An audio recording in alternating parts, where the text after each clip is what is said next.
নমস্কার, suspense thriller প্ল্যাটফর্মে আপনাকে আবারও স্বাগত। আজ আপনার জন্য থাকছে আমাদের একটি বিশেষ নিবেদন।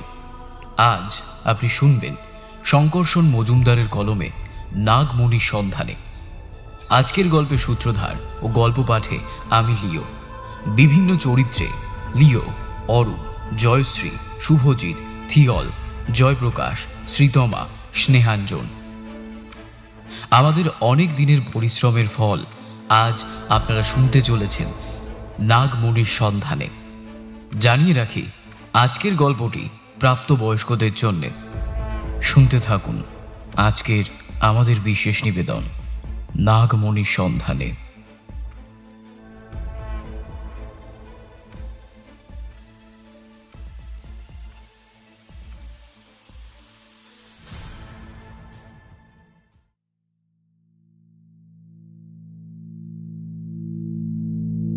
যদি কাঠে ডোমনা দেখে আন বামনা।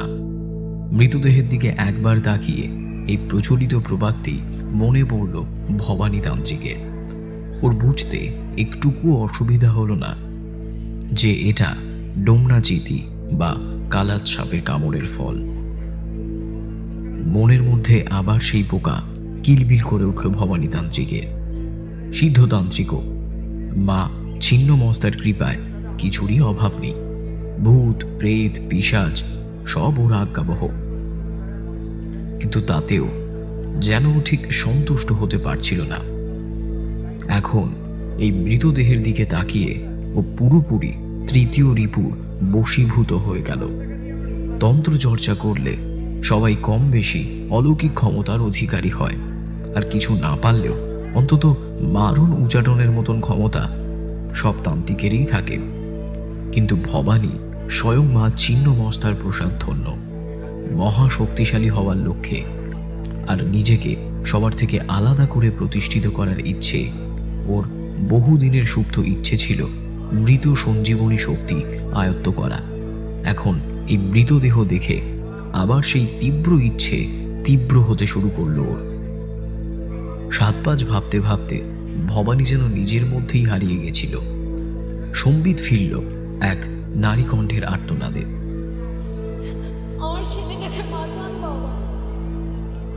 ভবানী তান্ত্রিকের আস্তানা হিমালয়ের এক নির্জন গুহায়। সেখানেই তিনি মা ছিন্নমস্তার আরাধনা করেন, তন্ত্রচর্চাও করেন। এহেন ভবানী কোনো বিশেষ কাজে কিছুদিনের জন্য হিমালয় থেকে নেমে এসে আস্তানা গেড়েছে আত্রেয়ী নদীর তীরে এই শ্মশানে। এখান থেকে বেশ কিছুটা দূরে একটা জনপদ আছে।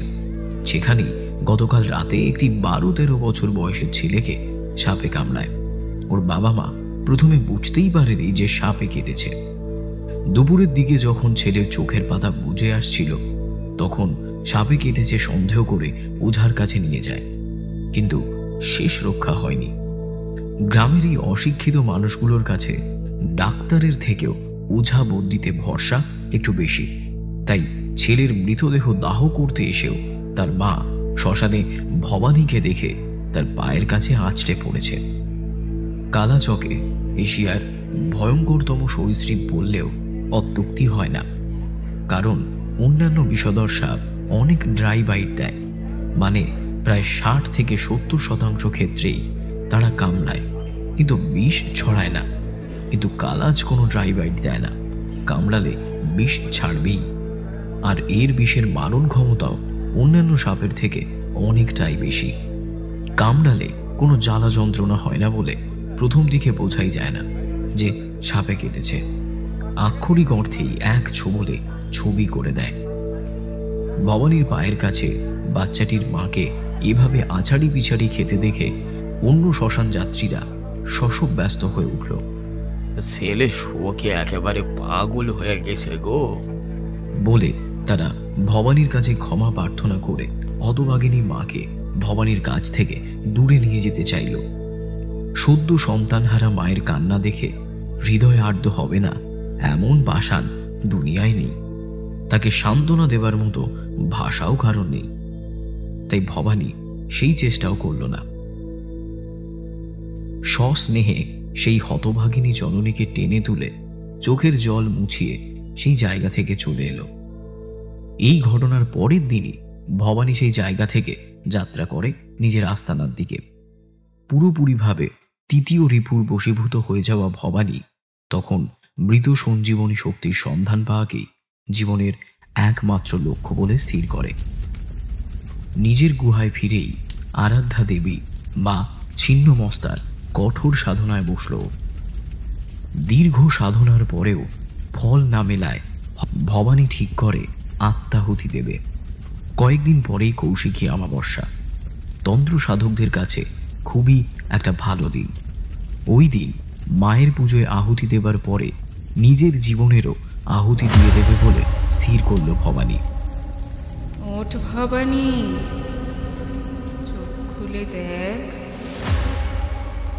নারীকণ্ঠের এই আহ্বান শুনে ভবানী চেয়ে দেখে স্বয়ং মা ছিন্নমস্তা দাঁড়িয়ে আছে। কৃতাঞ্জলি পুটে নমস্কার করে ভবানী। প্রশ্ন করেন মা, বল কি চাস? আকুল হয়ে ভবানী উত্তর দেয়, মা, আমি মৃত সঞ্জীবনী শক্তি চাই। স্মিত হেসে মা বলেন, মহাভারতে উলুপি নাগমণি দিয়ে অর্জুনের প্রাণ বাঁচিয়েছিল। সেই নাগমণি পাতালের একদম অন্তিম স্থানে আছে। স্বয়ং বাসুকী নাগ সেটাকে পাহারা দিচ্ছে।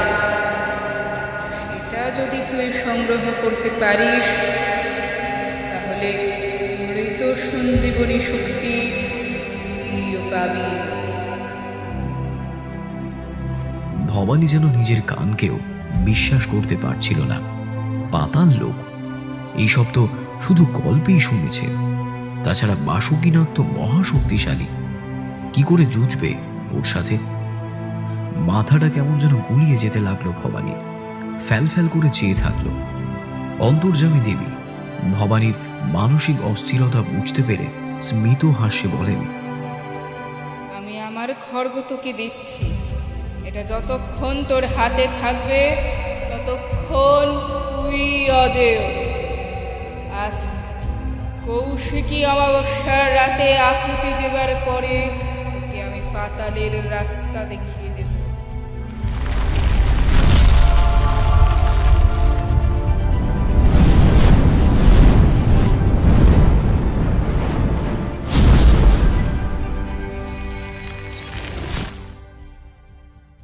বলে মা অন্তর্হিত হলেন। হঠাৎ চোখ খুলে গেল ভবানীর। ধাতস্থ হয়ে বুঝল এতক্ষণ সে ঘুমোচ্ছিল। ঘুমিয়ে ঘুমিয়ে আকাশকুসুম স্বপ্নও দেখছিল। কিন্তু হঠাৎ বিছানার পাশে চোখ যেতেই চোখ কপালে উঠে গেল ওর। অবিকল স্বপ্নে দেখা সেই খড়গটি পড়ে আছে, অর্থাৎ মা সত্যিই এসেছিলেন। মনটা খুশি হয়ে গেল ওর। মা প্রার্থনা শুনেছেন, তাড়াতাড়ি বিছানা ছেড়ে উঠে পুজোর তোড়জোড় শুরু করে দিল। আজই কৌশিকী অমাবস্যা, আহুতি দিতে হবে আজই, তারপরেই খুলে যাবে স্বপ্ন পূরণের দরজা। সেদিন রাত্রে শুদ্ধ বস্ত্রে শুদ্ধ চিত্রে মায়ের পুজোয় বসল ভবানী। আহুতি দিয়ে পুজো সাঙ্গ করে যখন আসন ছেড়ে উঠল, তখন মায়ের মূর্তির দিকে চোখ পড়তেই চমকে গেল। সভয়ে দেখল মায়ের সেই মৃন্ময়ী মূর্তি যেন হঠাৎ করেই জীবন্ত হয়ে উঠেছে। মায়ের চোখ দিয়ে যেন আগুন ঠিকরে বেরোচ্ছে। কবন্ধ মূর্তি থেকে ছিটকে বেরোচ্ছে আসল রক্ত। এটা কিসের ইঙ্গিত ভেবে পেল না ভবানী। হঠাৎ দেখল মায়ের মূর্তি থেকে বেরোনো রক্তের স্রোত গড়িয়ে এসে মাটিতে এক জায়গায় দাঁড়িয়ে যাচ্ছে। কিছুক্ষণ এইভাবে চলার পরে একটা প্রকাণ্ড বিস্ফোরণ হল। ধোঁয়া আর ধুলোয় ভরে গেল জায়গাটা। ধাতস্থ হবার পরে ভবানী সবিস্ময় দেখল, যেখানে মায়ের রক্ত এসে জমা হচ্ছিল ঠিক সেই জায়গায় মাটিতে চির ধরেছে। বিশাল ফাঁকা তৈরি হয়েছে মাটিতে, আর সেই ফাঁকের মধ্যে দিয়ে নিচে নামা সিঁড়ি স্পষ্ট দেখা যাচ্ছে। এতক্ষণে হাসি ফুটল ভবানীর মুখে। বুঝল এটাই কালকে রাতে স্বপ্নাদেশে পাওয়া রাস্তা। পাতালে যাওয়ার সিঁড়ি। মা কথা রেখেছেন। খুশি মনে মা ছিন্ন মস্তাকে একবার ষষ্ঠাঙ্গে প্রণাম করে সিঁড়িতে পা রাখল। সিঁড়ি দিয়ে কিছুটা নামতেই একটা প্রচণ্ড ঘর ঘর শব্দ শুনে উপরে তাকালো ভবানী। দেখল মাথার উপরে ধীরে ধীরে মাটি সেই ফাঁকা জায়গা বুঝে যাচ্ছে। এই প্রথম মনে হয় ভবানীতান্ত্রিক সামান্য ভয় পেল। চারিদিকে নিকষ কালো অন্ধকার। একটা জায়গায় ও দাঁড়িয়ে আছে। অন্ধকারে নিজের শরীরও দেখা যাচ্ছে না। একবার ওর মনে হলো না আসলেই হয়তো ভালো হতো, কিন্তু পর মুহূর্তেই সেই চিন্তাটাকে মাথা থেকে বের করে দিল। হয় নাগমণির সন্ধান পাবে, নয়তো মরবে, এই সংকল্প করল। তাছাড়া ফিরে যাওয়ার পথও আর নেই। এইভাবে কিছুক্ষণ দাঁড়িয়ে থাকার পরে চোখ শুয়ে আসতে ভবানী দেখল সিঁড়ি আরও নিচের দিকে নেমে গেছে। সিঁড়ি দিয়ে নামতে শুরু করলো। কতক্ষণ এইভাবে নেমেছে ওর নিজেরও খেয়াল নেই। শরীরও যেন আর সায় দিচ্ছে না। মনে হচ্ছে এই সিঁড়ি যেন অনন্ত। সত্যি একেবারে মৃত্যু ভয় জাঁকিয়ে বসতে শুরু করলো ভবানীর উপরে। এমন সময় ও দেখল একটা ছোট্ট দরজার সামনে গিয়ে সিঁড়িটা শেষ হয়েছে। এটাই কি তবে সেই বহু আকাঙ্ক্ষিত পাতালের দরজা? উত্তেজনায় ভবানীর হৃৎপিণ্ড এত জোরে লাফাতে শুরু করলো যে নিজের ধুকপুকানির শব্দ নিজেই শুনতে পাচ্ছিল। আর অপেক্ষা না করেই জোরে একটা ধাক্কা দিল দরজায়। দরজা খুলতেই দেখল দূরে একটা মৃদু আলোর রেখা দেখা যাচ্ছে। চারিদিকে নিকষ কালোর মধ্যে ওই সামান্য আলোর উৎসকেই সূর্যের সমান বলে মনে হলো। আনন্দিত হয়ে ওই আলোর দিকে পা বাড়ালো ভবানী। তারপরে ওর আর কিছুই মনে নেই। যখন জ্ঞান ফিরল তখন ও নিজেকে একটা অচেনা জায়গায় আবিষ্কার করল। মনোরম পরিবেশ, কিন্তু ও এইখানে এলো কি করে? কি নাম এই জায়গাটার? আস্তে আস্তে একটু আগের ঘটনাগুলো মনে করার চেষ্টা করলো ভবানী। দরজা খুলে যখন ও আলোর দিকে পা বাড়ালো তখন নিচে বা আশেপাশে সে আর তাকায়নি। ও দেখেনি যে নিচে কিছু নেই। কাজেই যা হবার তাই হলো। পা বাড়াতেই সোজা নিচের দিকে পড়তে লাগলো। সাধারণত যারা খুব উঁচু কোনো জায়গা থেকে পড়ে যায়, যেমন ব্রিজ থেকে নদীতে বা উঁচু বিল্ডিং থেকে মাটিতে পড়ে, সেক্ষেত্রে কিন্তু নদীর জল ছোঁয়ার আগেই বা শরীর মাটি ছোঁয়ার আগেই ভয়ের চোটে সেই ব্যক্তির মৃত্যু ঘটে, হার্ট ফেল করে। সবার না হলেও বেশিরভাগেরই তাই হয়। ভবানীরও অনেকটা একই জিনিস হয়েছিল। আচমকাই এই পতনে ও ভয়ে অজ্ঞান হয়ে গেছিল। একটু ধাতস্থ হয়ে উঠে দাঁড়িয়ে চারিদিকটা একটু ভালো করে দেখছিল ভবানী। দারুণ সুন্দর জায়গা, যেন ইন্দ্রের পরিজাত বাগানকেই কেউ তুলে এনেছে। প্রচুর সুন্দর সুন্দর গাছ, বেশিরভাগই অবশ্য অচেনা। তাতে ফুল ফল ভরে আছে, পাখি ডাকছে, দূরে একটা ঝর্ণা দেখা যাচ্ছে। সব মিলিয়ে চমৎকার পরিবেশ। তবে অদ্ভুত ব্যাপার হচ্ছে মাটির রং সাদা। এরকম মাটি আগে কখনো দেখেনিও। পাতাল সম্পর্কে সাধারণত যেরকম শোনা যায় যে রুক্ষ শুষ্ক জায়গা, বিকট দর্শন, ভূত প্রেত ঘুরে বেড়ায়, সেরকম তো কিছুই চোখে পড়ছে না। মা ছিন্নমস্তা তবে কোথায় পাঠালো এ? আরেকটু হাঁটাহাঁটি করতেই ভবানীর মনে একটা সন্দেহ উঁকি দিল। এটা ছাড়া আর কোনো হিসেবই যে মিলছে না। পাতালের 7টা স্তর। একদম উপরের স্তরের নাম হলো অতল। তার নিচের স্তরগুলি যথাক্রমে বিতল, সুতল, তলাতল, মহাতল, রসাতল এবং পাতাল বা নাগলোক। এই নাগলোকের অবিশ্বর বাসুকির কাছে আছে নাগমণি। ভবানীর মনে হলো ও যেখানে দাঁড়িয়ে আছে এই জায়গাটা হচ্ছে অতল। নাগমণি উদ্ধার করতে হলে আরও 6টা তল তাকে অতিক্রম করে 7ম তলে যেতে হবে। বড়ই কঠিন সে যাত্রা। মহাভারতে খাণ্ডব দহনের পরে ইন্দ্রপ্রস্থে পাণ্ডবদের জন্য রাজপ্রাসাদ নির্মাণের দায়িত্ব যার উপরে ছিল, সেই ময় দানবের পুত্র বল হচ্ছে অতলের রাজা। তাই হয়তো অতল এত সুন্দর লাগছে, বা হতে পারে সবটাই মায়া। ঘুরতে ঘুরতে এই সবই চিন্তা করছিল। এমন সময় নারী কণ্ঠের এক সুললিত আহ্বান শুনে পিছন ফিরে তাকালো ভবানী। আর তাকিয়েই বিস্ফারিত চোখে যা দেখল সেটা ওর এতক্ষণের অনুমানকেই সত্যি বলে প্রমাণ করে দিল। ভবানী দেখল এক অপূর্ব সুন্দরী স্বল্প বসনা নারী হাতে একটা তরল পদার্থ ভর্তি গ্লাস নিয়ে কামনাপূর্ণ দৃষ্টিতে ওর দিকে তাকিয়ে আছে, কাছে আসতে ইঙ্গিত করছে। এত সুন্দর রমণী এর আগে কখনো দেখেনি ভবানী। অপলক নয়নে কতক্ষণ সেই সৌন্দর্য সুধা পান করেছিল খেয়াল নেই। ঘোর কাটল একটি লাস্যময়ী হাসির শব্দে। ঘাড় ঘুরিয়ে দেখল ডান দিকে আর একজন অপরূপা নারী একই ভঙ্গিমায় দাঁড়িয়ে ওকে আহ্বান করছে। স্বর্গের অপ্সরারাও হয়তো এদের রূপের কাছে ম্লান হয়ে যাবে। ভবানী চিন্তা করল, এরা কারা, কি চায়?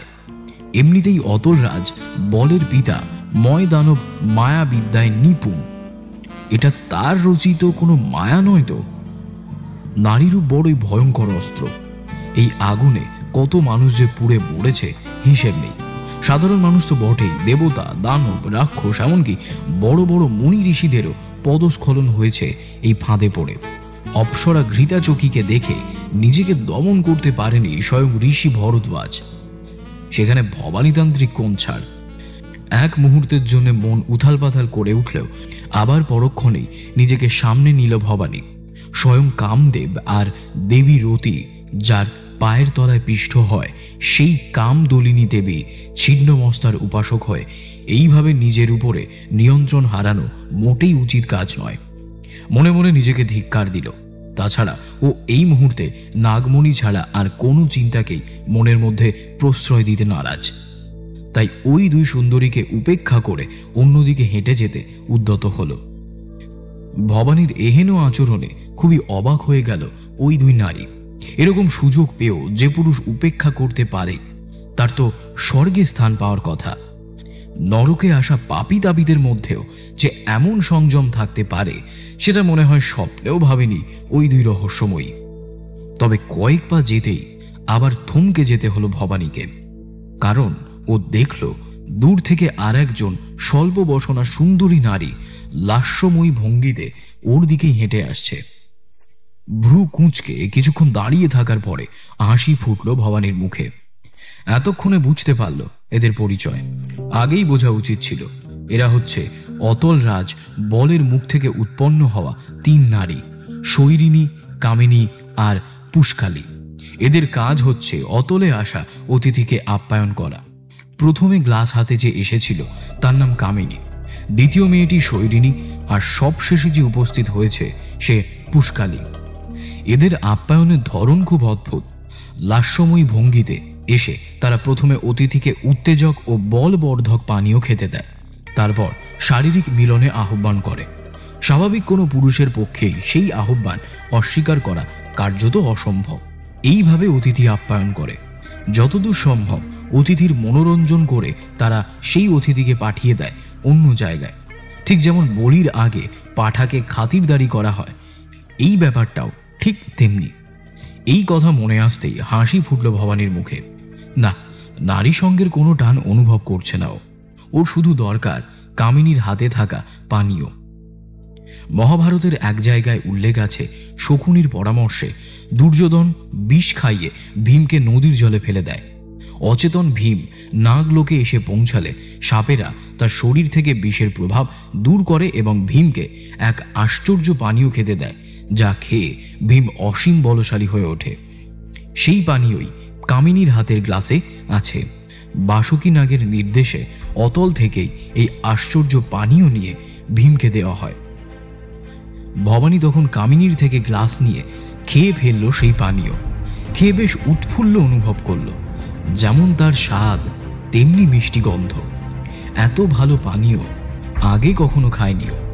আরও পানীয়র খোঁজ করায় এই তিন নারী ওকে নিয়ে আসলো একটা ঝর্ণার কাছে। ওই পানীয় পাহাড় থেকে ঝর্ণার আকারে নেমে এসে একটা গভীর হ্রদ তৈরি করেছে। কামিনী বলল, এই হ্রদের থেকেই ওরা এই জিনিস নিয়ে গেছিল গ্লাসে করে, অতিথিদের এটাই খাওয়ায়। শুনে আজলা ভরে হ্রদের থেকে সেই আশ্চর্য পানীয় পান করল ভবানী। খেয়ে শরীর বেশ ঝরঝরে লাগছে, নিজেকে বেশ শক্তিশালী মনে হচ্ছে। হঠাৎ করেই যেন অলৌকিকভাবে সব ভয়, চিন্তা, আশঙ্কা দূর হয়ে গেছে মন থেকে। এমন সময় একটা দুর্বুদ্ধি জাগলো ভবানীর মাথায়। নিজের শক্তি পরীক্ষা করার জন্যে কাছেই একটা বড় মোটা গুঁড়িওয়ালা গাছকে জড়িয়ে ধরে দিল একটা হ্যাঁচকাটা। তাতেই সেই গাছ শিকড় শুদ্ধ উঠলেন। নিজের ক্ষমতা দেখে নিজেই অবাক হয়ে গেল ভবানী। সত্যি সত্যি মধ্যম পাণ্ডব ভীমের শক্তি ভর করেছে ওর গায়ে। খুশিতে মন ভরে উঠল ওর। তবে এই ঘটনায় খুবই অসন্তুষ্ট হলো শৈরিনী। ক্ষিপ্ত স্বরে চেঁচিয়ে বলল, এটা মর্তলোক না, এখানে অকারণে নিজের ইচ্ছে মতো গাছ নষ্ট করা যায় না। এই নির্বুদ্ধিতার জন্য চরম শাস্তির ভাগিদার হবে তুমি। বলে আঙুল তুলে একদিকে দেখিয়ে দিল। অন্য কেউ হলে হয়তো এতক্ষণে তার লাশ পড়ে থাকতো মাটিতে। ভবানীতান্ত্রিকের সাথে এরকম স্বরে কেউ কখনো কথা বলেনি। একমাত্র মা ছিন্নমস্তা ছাড়া আর কারোর সামনে মাথা নোয়াতে রাজি নয় ও। নেহাতি মহিলা বলে বেঁচে গেল। তাছাড়া যত তাড়াতাড়ি সম্ভব নাগমণি উদ্ধার করতে হবে। এইসব ভেবে ওইখান থেকে বিদায় নিয়ে শৈরিনীর দেখানো পথে হাঁটতে শুরু করল। হাঁটতে হাঁটতে ভবানী খেয়াল করল, যত এগুচ্ছে ততই প্রকৃতি রুক্ষ হচ্ছে। এতদিন পাতালের যেই বর্ণনা শুনে এসেছে সেই রকম পরিবেশ ধীরে ধীরে চোখের সামনে ফুটে উঠছে। একটা সময় সবুজ শেষ হয়ে পুরোপুরি সূক্ষ্ম রুক্ষ প্রান্তর এসে পড়ল। বুঝতে পারল এতক্ষণ ট্রেলার দেখেছিল, আসল সিনেমা এবার শুরু। এইভাবে অনেকটা পথ চলার পরে হঠাৎ চোখে পড়ল দূরে একটা গুহা দেখা যাচ্ছে। তাড়াতাড়ি পা চালিয়ে গুহার মুখে আসতেই ঘাবড়ে গেল ভবানী। গুহার ভিতর থেকে যেই সব হাড় হিম করা আর্তনাদ ভেসে আসছে তাতে যে কারোর বুকের রক্ত হিম হয়ে যাবে। শব্দ শুনেই স্পষ্ট বোঝা যাচ্ছে অনেকের উপর অত্যাচার হচ্ছে। একটু দোনামোনা করে অবশেষে গুহার ভিতরে যাওয়াই স্থির করল। কিন্তু গুহার ভিতরে 2 পা এগুতেই ওর পথ রোধ করে দাঁড়ালো 2 বিকট দর্শন রাক্ষস। চোখ মুখের অভিব্যক্তি বলে দিচ্ছে ওরা 2 জন ভবানীকে দেখে খুবই অবাক হয়েছে। ভবানী নিজেও কম অবাক হয়নি। ওদের 2 জনের মধ্যেই একজন বজ্র গম্ভীর স্বরে হুঙ্কার ছাড়ল, কে তুই? ভবানী, মা ছিন্নমস্তার আশীর্বাদ ধন্য ভবানীতান্ত্রিক। এখানে কে নিয়ে এসেছে তোকে? নিজের ইচ্ছেতে এসেছি। মিথ্যে? এখানে এসেও মিথ্যে কথা বলছিস? এখানে কেউ স্বেচ্ছায় আসতে পারে না। রাক্ষস দুটোকে দেখে মনে হচ্ছিল ভবানীকে কাঁচা চিবিয়ে খেয়ে নেবে। রাগে ওদের চোখ মুখ লাল হয়ে গেল, সারা শরীর কাঁপছিল। এত রাগের কারণ অবশ্য ভবানী তখনই বুঝতে পারল না। ওর মনে হলো ওরা হয়তো এই গুহার মালিক ও অনধিকারে প্রবেশ করেছে বলেই হয়তো অসন্তুষ্ট হয়েছে। তবু এত রাগ অযৌক্তিক। এরপরে যেটা হলো সেটা অবশ্য ভবানী আশা করেনি। রাক্ষস দুটো ওর উপরে আক্রমণ করে বসলো আচমকাই। প্রাথমিক বিহব্বলতা সামলে ভবানী স্মরণ করল মা ছিন্নমস্তাকে, আর সাথে সাথেই ওর হাতে আবির্ভূত হলো সেই দিব্য খড়গ। কয়েক মুহূর্ত পরেই দেখা গেল ভবানীর হাতের খড়গ রক্তে লাল হয়ে গেছে। টুপ টুপ করে রক্ত পড়ছে খড়গ থেকে, আর ওই রাক্ষস দুটোর কাটা মুন্ড মাটিতে গড়াগড়ি খাচ্ছে। হাতে রক্তমাখা উদ্যত খড়গ নিয়ে হতভম্ব হয়ে দাঁড়িয়ে রইল ভবানী। বিগত কয়েক মুহূর্ত যেই অকস্মাৎ ঝড়টা বয়ে গেল সেটাকেই হৃদয়ঙ্গম করার চেষ্টা করছিল। বোঝার চেষ্টা করছিল কেন এরা এত রেগে গেল আর কেনই বা আক্রমণ করল। তবে এরপরে যেটা ঘটল তাতে ওর সামনে সবকিছু দিনের আলোর মতো পরিষ্কার হয়ে গেল। ভবানী যখন চুপচাপ দাঁড়িয়ে এইসব ভাবছিল তখন হঠাৎই একটা রক্ত জল করা হুঙ্কারে ওর ঘোর কাটে। দেখে যেই ব্যক্তি এই অপার্থিব হুঙ্কার দিয়েছেন তিনি ওর সামনেই দাঁড়িয়ে আছেন, আর তার মুখের দিকে তাকিয়েই চমকে উঠল ভবানীতান্ত্রিক। রুরু, ওর চোখের সামনে রুরু দাঁড়িয়ে। রৌরবের শাস্তি প্রদানকারী রুরু, অর্থাৎ এই জায়গার নামই রৌরব। ভালো কথায় বলতে গেলে নরক। স্বর্গ নরকের কথা এতকাল শুধু শুনেই এসেছে ও। এখন সেই নরকের দ্বারের সামনেই দাঁড়িয়ে আছে, তাও জীবিত অবস্থায়। বিশ্বাসই হচ্ছে না ভবানীর। সবই মা ছিন্নমস্তার কৃপা। মনে মনে একবার আরাধ্যা দেবীকে প্রণাম করে নিল, আর এটাও বুঝতে পারল একটু যাদেরকে হত্যা করেছে তারা নরকের প্রহরী। জীবিত অবস্থায় কেউ নরকে আসতে পারে এটা তাদের বিশ্বাস হয়নি, তাই অত ক্ষিপ্ত হয়ে আক্রমণ করেছিল। হঠাৎ এক প্রবল ধাক্কায় ছিটকে পড়ে গেল ভবানী। চোখ তুলে দেখল রুরু আক্রমণের প্রস্তুতি নিচ্ছে। বুঝতে অসুবিধা হলো না যে সঙ্গী সাথীদের মৃত্যুর বদলা নিতে ও প্রস্তুত। হাতে একটা তরোয়াল নিয়ে সর্বশক্তি প্রয়োগ করে ভবানীর উপর ঝাঁপিয়ে পড়ল রুরু। সহজাত প্রতিবর্ত ক্রিয়ার প্রভাবে একটু সরে গিয়ে নিজেকে বাঁচিয়ে পাল্টা আক্রমণ করল ভবানীও। শুরু হলো ভয়ঙ্কর এক লড়াই। যার কাছে মা ছিন্নমস্তা প্রদত্ত দিব্য খড়গ আছে তাকে পরাস্ত করা কার্যত অসম্ভব। সেখানে রুরুর মতো সাধারণ রাক্ষস যে খুব সহজেই হার স্বীকার করে নেবে সেটা সহজেই অনুমেয়। আর হলো তাই। কিছুক্ষণ লড়াই চালিয়ে রুরু বুঝে গেল প্রতিপক্ষ বড়ই শক্তিশালী, একে পরাজিত করা ওর পক্ষে অসম্ভব। তখন বাধ্য হয়ে এক প্রকার আত্মসমর্পণ করল রুরু, আর প্রতিপক্ষ আত্মসমর্পণ করায় নিজের অস্ত্র সংবরণ করল ভবানীও। ভবানীর কাছ থেকে সব বৃত্তান্ত শুনে বড়ই আশ্চর্য হল রুরু। মহাভারতের যুধিষ্ঠিরের পরে আর কেউ সশরীরে নরকে আসতে পারেনি। এরপরে ভবানীর অনুরোধে রুরু ওকে নিয়ে গেল বৈরবের ভিতরে। সেখানে গিয়ে অভূতপূর্ব অভিজ্ঞতা হলো ওর, সাথে ভাঙল নরক নিয়ে জমে থাকা অনেক ভুল ধারণা। ভবানীর ধারণা ছিল নরকেরই আরেক নাম রৌরব, আর সেখানেই সবার জীবনকালের পাপ পুণ্যের পরিমাণের উপর নির্ভর করে শাস্তি দেওয়া। কিন্তু ভুল ভাঙল রুরুর কথায়। নরক আসলে একটা বিশাল বড় জায়গা। পাতালের প্রতিটা তলেই নরকের কিছু কিছু করে অংশ আছে, আর প্রত্যেকটা অংশে আলাদা আলাদা অপরাধের বিচার হয়। অতলে নরকের যেই 4টে অংশ আছে সেইগুলো হলো রৌরব, মহারৌরব, তমিশ্রা আর অন্ধ তমিশ্রা। অতলে প্রবেশের পরেই কামিনী, শৈরিনী আর পুষ্কালিনীর আপ্যায়নের অর্থও পরিষ্কার হলো। এবার এই রকমভাবে আপ্যায়ন করে অতিথিদের মনোরঞ্জন করার পরে তাদেরকে পাঠিয়ে দেওয়া হয় নরকে শাস্তি ভোগ করার জন্যে। কথা বলতে বলতে রৌরবের ভিতরে ঢুকে বিস্ময় চোখ বড় বড় হয়ে গেল ভবানী।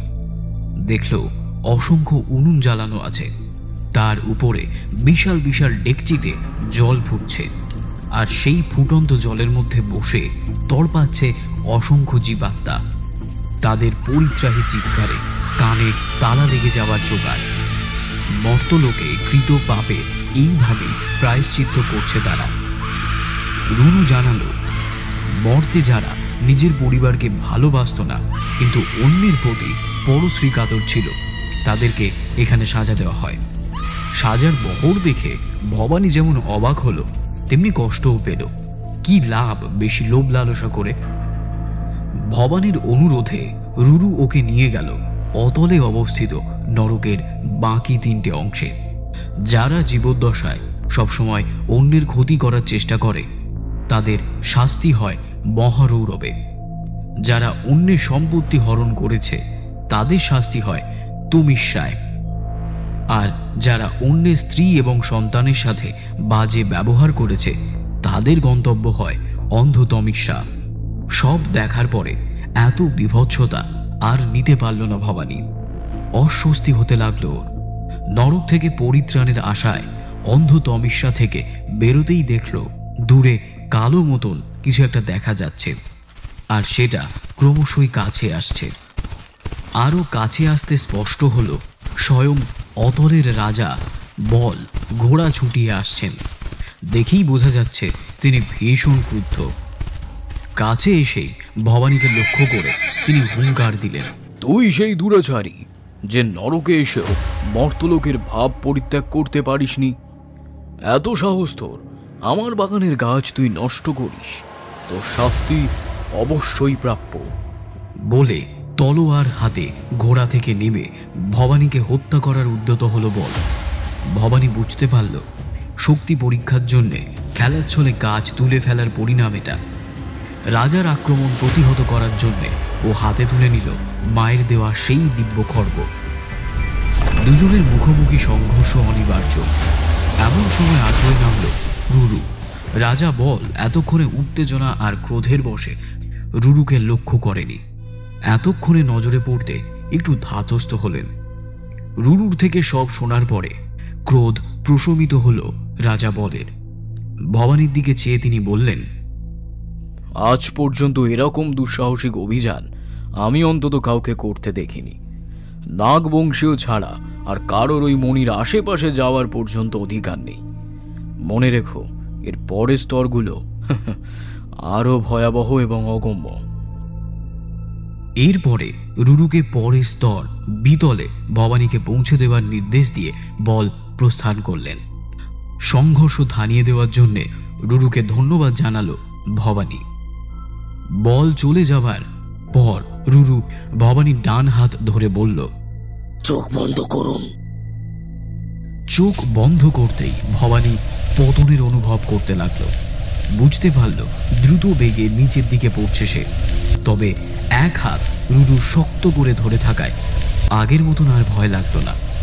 একটা সময় পরে পায়ের নিচে শক্ত কিছু স্পর্শ অনুভব করলো ভবানী, আর কানে আওয়াজ আসলো রুরুর আওয়াজ, চোখ করুন এবারে। চোখ খুলে ভবানী দেখল সম্পূর্ণ নতুন এক দুনিয়ায় দাঁড়িয়ে আছে, যার সাথে ওর চেনা পরিচিত জায়গার কোনো মিল নেই। রুরু বলল, এটাই বিতল, যাত্রা শুভ হোক। বলেই অদৃশ্য হয়ে গেল। বিতল নামের সেই অজানা অচেনা জায়গায় একা দাঁড়িয়ে রইল ভবানীতান্ত্রিক। রুরু চলে যাবার পরে জায়গাটার চারিদিকে একবার ভালো করে চোখ বুলিয়ে নিল ভবানী। বোঝার চেষ্টা করল এরপরে কোন দিকে যাওয়া উচিত।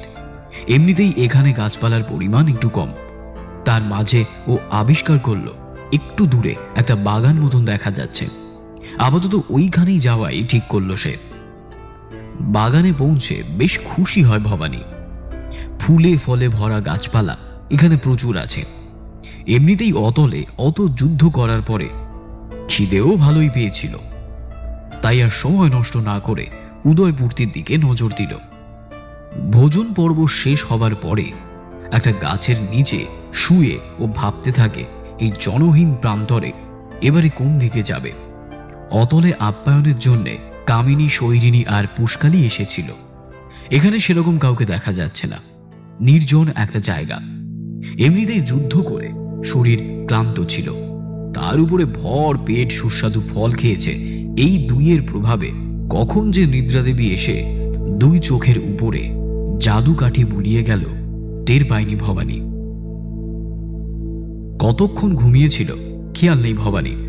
ঘুম ভাঙতেই চোখ খুলে দেখল ওর মুখের ঠিক উপরেই সামান্য একটু দূরত্ব থেকে একটা কদাকার বিভৎস মুখ ড্যাব ড্যাব চোখে ওকে দেখছে।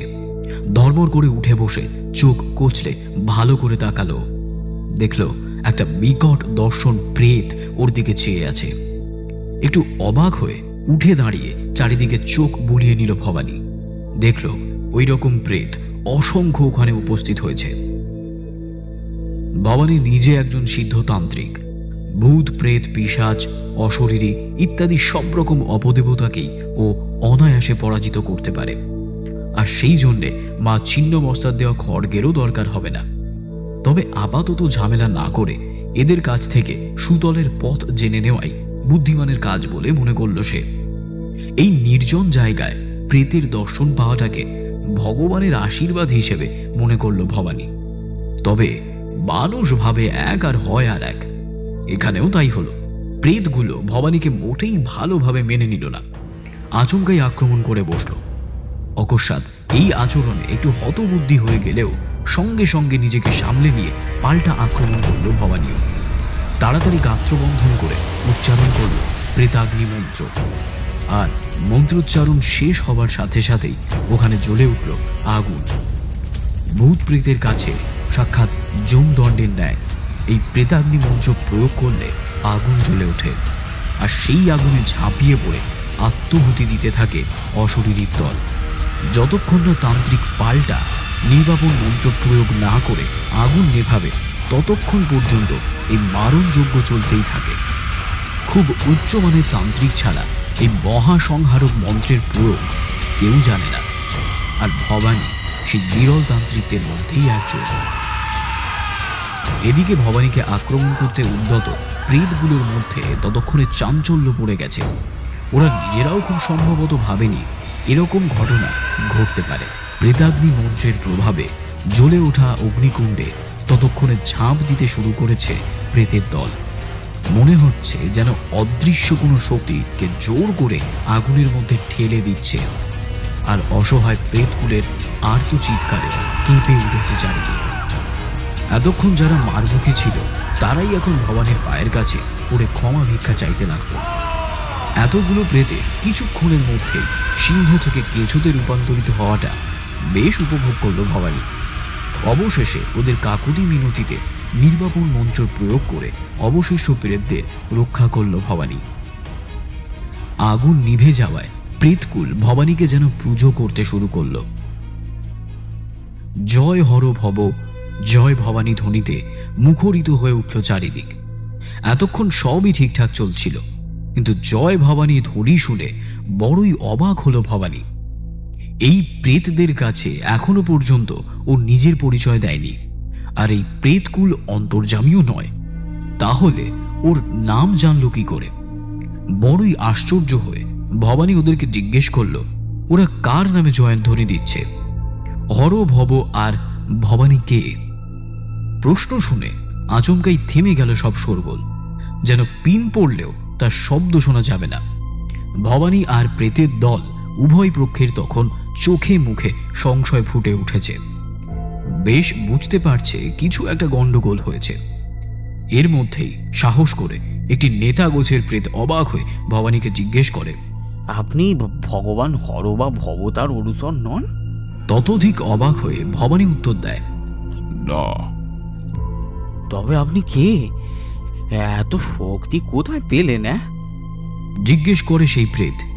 এরপরে নিজের কাহিনী ব্যক্ত করে ভবানী, আর তারপরেই সেই প্রেতের কথায় সব পরিষ্কার হলো ওর কাছে।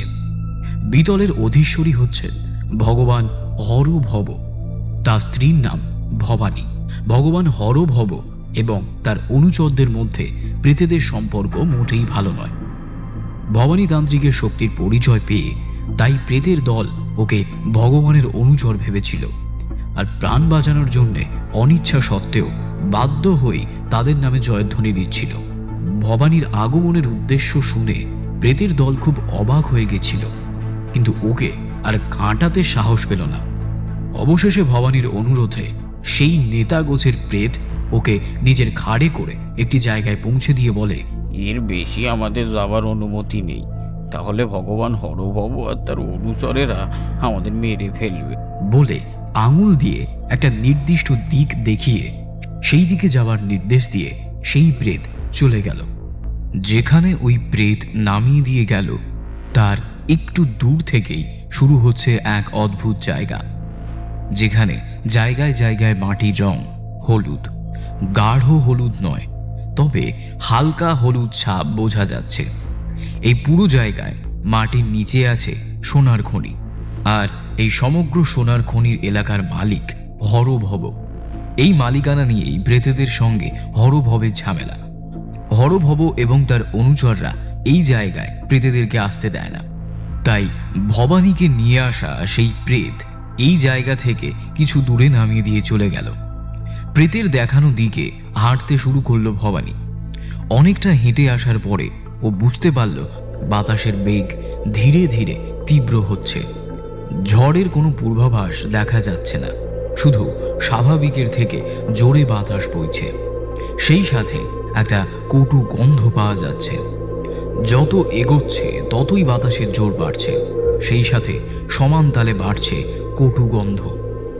এইভাবে হাঁটতে হাঁটতে ও এসে পৌঁছালো একটা নদীর ধারে, হাতকি নদী।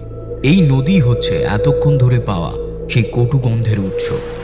বিতলের অধীশ্বর ভগবান হরভব হচ্ছেন মহাদেবের একটা রূপ, আর ভগবান হরভব আর দেবী ভবানীর শারীরিক মিলনের ফলে নির্গত তরল দিয়ে নির্মিত এই হাতকি নদী।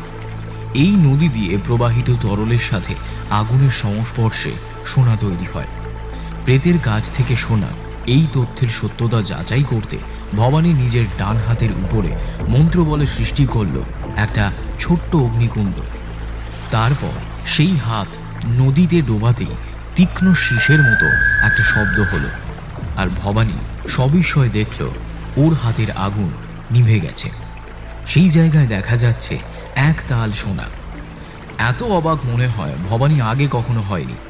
পরশ পাথরের কথা অনেক শুনেছেন, যার স্পর্শে সোনা লোহা হয়ে যায়, কিন্তু এইভাবে নদীতে আগুন ডোবালে সোনা না। আরও কত যে চমক লুকিয়ে আছে এই পাতাল লোকে কে জানে। মনে মনে হরভব আর দেবী ভবানীকে প্রণাম করে প্রেতের দেখানো পথে চলতে লাগলো। অনেকটা হাঁটার পরে ভবানী এসে পড়ল একটা তাল গাছের জঙ্গলে। বিশাল এলাকা জুড়ে শুধুই তাল গাছ। এতক্ষণ প্রায় রুক্ষ জায়গা দিয়ে হাঁটার পরে একটু সবুজের দেখা পেয়ে ভালোই লাগছিল ওর। তবে ওর এই ভালো লাগাটা বেশিক্ষণ স্থায়ী হলো না। জঙ্গলের মধ্যে দিয়ে কিছুটা এগোতেই কানে এলো আর্তচিৎকার, যেন অনেক মানুষ একসাথে চিৎকার করে করে কাঁদছে। সেই সাথে শুনতে পেল কিছু ক্রুদ্ধ হুঙ্কার। শুধু অমঙ্গল কিছু আশঙ্কা করে দ্রুত পা চালিয়ে সেই শব্দ লক্ষ্য করে হাঁটতে লাগলো ভবানী। আর কিছুটা এগিয়েই শব্দের উৎসস্থলে পৌঁছে নিজে থেকেই থমকে গেল ওর পা। একটা গাছের আড়ালে দাঁড়িয়ে ও দেখল সেখানে অসংখ্য জীবাত্মা মাটিতে শুয়ে যন্ত্রণায় কাতরাচ্ছে, আর কয়েকটা যমদূত সেই আহত আত্মাদের উপর নির্বিচারে চাবুক দিয়ে মেরে যাচ্ছে। যন্ত্রণা সহ্য করতে না পেরে অনেকে জ্ঞানহীন হয়ে লুটিয়ে পড়ছে। আহতদের আত্মচিৎকারে ভারী হয়ে যাচ্ছে বাতাস।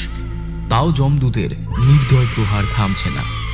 কতক্ষণ এই দৃশ্য দেখেছিল ভবানীর নিজেরও খেয়াল নেই। ও যেন পাথর হয়ে গেছিল এই নারকীয় দৃশ্য দেখে। সম্বিত ফিরল একটা তীব্র যন্ত্রণার অনুভূতি হওয়াতে। পিছন ফিরে দেখল একটা ভীষণ দর্শন যমদূত চোখ লাল করে চাবুক হাতে নিয়ে দাঁড়িয়ে আছে। বুঝতে অসুবিধা হলো না এক্ষুনি যেই যন্ত্রণার অনুভূতি হলো সেটার কারণ এই চাবুকের প্রহার। এরকম আচরণ ভবানীর কাছে প্রথম। ও স্বপ্নেও ভাবেনি কেউ ওকে এভাবে মারতে পারে। শারীরিক যন্ত্রণার থেকেও তীব্র হয়ে উঠল মানসিক যন্ত্রণা। আহত বাঘের মতন খেপে গেল ভবানী। স্মরণ করল মা ছিন্নমস্তার দেওয়া সেই দিব্য খড়গকে। আর যমদূত দ্বিতীয়বার চাবুক তুলে প্রহার করতে উদ্যত হতেই চোখের পলকে ভবানীর উদ্যত খড়গ সজোরে নেমে আসলো যমদূতের চাবুক ধরা হাতের উপর। আর কিছু বুঝে ওঠার আগেই কনুই থেকে বিচ্ছিন্ন হয়ে হাতের বাকি অংশটা মাটিতে গড়াগড়ি খেতে লাগলো। ঘটনার আকস্মিকতায় যমদূত মনে হয় ব্যথা পেতেও ভুলে গেছিল। কয়েক মুহূর্ত ওইভাবে দাঁড়িয়ে থাকলো, আর তারপরেই দিল এক গগন বিদারী চিৎকার। হাতের কাটা জায়গাটা ধরে মাটিতে লুটিয়ে পড়ে যন্ত্রণায় ছটফট করতে লাগলো। চিৎকার শুনে আশেপাশে যত যমদূত ছিল সবাই ছুটে এলো। ভবানীর হাতে রক্তমাখা খড়গ আর মাটিতে কাটা হাতের টুকরো দেখে ব্যাপারটা বুঝতে একটু সময় লাগলো না ওদের। কথা বলে সময় নষ্ট না করে উদ্যত তলোয়ার হাতে ওরা ঝাঁপিয়ে পড়ল ভবানীর উপর। সংখ্যায় প্রায় 15-16 জন মতন যমদূত একসাথে আক্রমণ করেছিল ভবানীকে। অন্য কোনো যোদ্ধা হলে হয়তো বিনা যুদ্ধেই পরাজয় স্বীকার করে নিত। এটাও মিথ্যে নয় যে ভবানীও একটু হলেও ভয় পেয়েছিল, কিন্তু ওর মনে পড়ল মায়ের আশীর্বাদের কথা। এই খড়গ যতক্ষণ ওর হাতে থাকবে ততক্ষণ ও অজেয়। তাই মনে মনে মা ছিন্নমস্তাকে প্রণাম জানিয়ে ওদের আক্রমণের জবাব দিতে শুরু করল। লড়াই করতে করতে ভবানীর মনে হলো ও যেন নিজে লড়াই করছে না, কেউ ওকে দিয়ে যেন যুদ্ধ করিয়ে নিচ্ছে। বুঝল সবই মা ছিন্নমস্তার দয়া। কিছুক্ষণ ভয়ঙ্কর লড়াইয়ের পরে দেখা গেল ক্লান্ত শান্ত ভবানীতান্ত্রিক রক্তমাখা খড়গ হাতে দাঁড়িয়ে আছে, আর বাকি যমদূতেরা সবাই মাটিতে পড়ে আছে। ওদের মধ্যে কারোর মৃত্যু হয়েছে, কারোর হাত পা বিচ্ছিন্ন হয়ে সাংঘাতিকভাবে আহত হয়েছে। তাদের মধ্যে একজন ছিল অপেক্ষাকৃত কম আহত। সে কোনো মতে সাহস সঞ্চয় করে জিজ্ঞেস করল, কে আপনি? ভবানী, মা ছিন্নমস্তার আশীর্বাদ ধন্য ভবানীতান্ত্রিক। কি উদ্দেশ্যে এসেছেন? কাতর স্বরে জিজ্ঞেস করল সেই যমদূত। ভবানীর কাছে সব বৃত্তান্ত শোনার পরে সেই যমদূত হাত জড়ো করে বলল, আমাকে দয়া করে মারবেন না, আমি আপনাকে সুতলে পৌঁছে দিচ্ছি। খুশি মনে তাতে সম্মতি দিয়ে নিজের অস্ত্র সংবরণ করল ভবানী। পথে যেতে যেতে যমদূতের থেকে এই জঙ্গলে অত্যাচারের ব্যাপারে জানল ভবানী। এই জঙ্গল হচ্ছে নরকের একটা অংশ। এর নাম অশীপত্র বন। যারা বেদের ধর্মীয় শিক্ষা অনুসরণ করে না, বিধর্মের পথে চলে, তাদেরকে এখানে এইভাবে শাস্তি প্রদান করা হয়ে থাকে। এরপরে যমদূত ওকে নিয়ে আসলো একটা গুহার মধ্যে। ভবানী অবাক হয়ে দেখল রৌরবের মতোই এখানেও জ্বলন্ত উনুনের উপর বিশাল বিশাল ডেচকি চাপানো আছে। শুধু পার্থক্য হচ্ছে এখানে ডেচকিতে জলের পরিবর্তে তেল গরম হচ্ছে, আর সেই ফুটন্ত তেলের মধ্যে বসে হাহাকার করছে অসংখ্য জীবাত্মা। দেখে শিউরে উঠল ভবানী। যমদূত জানালো, এই জায়গাটার নাম কুম্ভীবাগ। মর্তলোকে যারা অন্য প্রাণীকে জীবিত অবস্থাতেই রান্না করেছে, তাদেরকে এখানে এইভাবেই প্রায়শ্চিত্ত করতে হয়।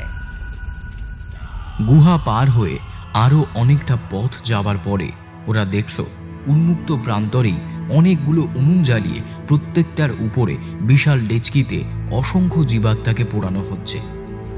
তবে তার মধ্যে জল বা তেল কিছুই নেই। দেখে বড় আশ্চর্য হলো ভবানীর। যমদূত ব্যাখ্যা করল, ওই ডেকচি তামা দিয়ে তৈরি, আর ইচ্ছে করেই ওগুলোকে এরকম বাইরে ফাঁকা জায়গায় রাখা হয়েছে। তামা এমনিতেই খুব গরম হয়। একদিকে নিচের আগুন, অন্যদিকে উপরে সূর্যের তাপ, দুইয়ের প্রভাবেই সিদ্ধ হয় পাপী জীবাত্মা। আরো কষ্টদায়ক ব্যাপার হচ্ছে এদেরকে এইভাবেই রেখে দেওয়া হয়, কোনো খাদ্য বা পানীয় দেওয়া হয় না। মর্তলোকে যারা পিতামাতা, গুরুজন, পূর্বজ আর পুরোহিতকে অপমান করেছে বা পুরোহিতকে হত্যা করেছে, তাদেরকে আসতে হয় এই নরকে। এই নরকের নাম কালসূত্র। আর যেন নিতে পারছিল না ভবানী। এত কষ্ট চোখে দেখা যায় না। তবে ধৈর্যের বাঁধ ভাঙল যখন যমদূত ওকে আখ পেশাইয়ের মেশিনের সামনে নিয়ে এলো। শুধু পার্থক্য হচ্ছে এই মেশিনে আখের বদলে পাপী জীবাত্মকে পেশাই করা হয়, ঠিক একই পদ্ধতিতে। সঙ্গী যমদূত বলল, এই স্থানের নাম সুকর্মুখ। যেই সব দুর্নীতিগ্রস্ত সরকারি কর্মচারী জীবদ্দশায় নিরীহ মানুষকে অকারণে হেনস্থা করেছে বা শাস্তি দিয়েছে, তাদেরকে এখানে এসে এইভাবেই পাপস্থালন করতে হয়। এত নৃশংস দৃশ্য দেখে ভবানীর স্নায়ুতন্ত্র যেন বিদ্রোহ ঘোষণা করল। কিছুটা আদেশ দেবার স্বরে কঠিন গলায় যমদূতকে বলল, এবার তুমি যত তাড়াতাড়ি সম্ভব আমাকে আমার গন্তব্যে পৌঁছে দাও। বিতলে নরক পার না হয়ে সুতলে যাওয়া যায় না। এই স্তরের নরক দর্শন এখানেই শেষ। শুনে একটু আশ্বস্ত হলো ভবানী। আরো অনেকটা রাস্তা পার হয়ে ওরা এসে দাঁড়ালো একটা পাহাড়ের সামনে। পাহাড়ের গা বেয়ে ঝর্ণা নেমে এসে সেটাই নদীর আকারে বয়ে যাচ্ছে।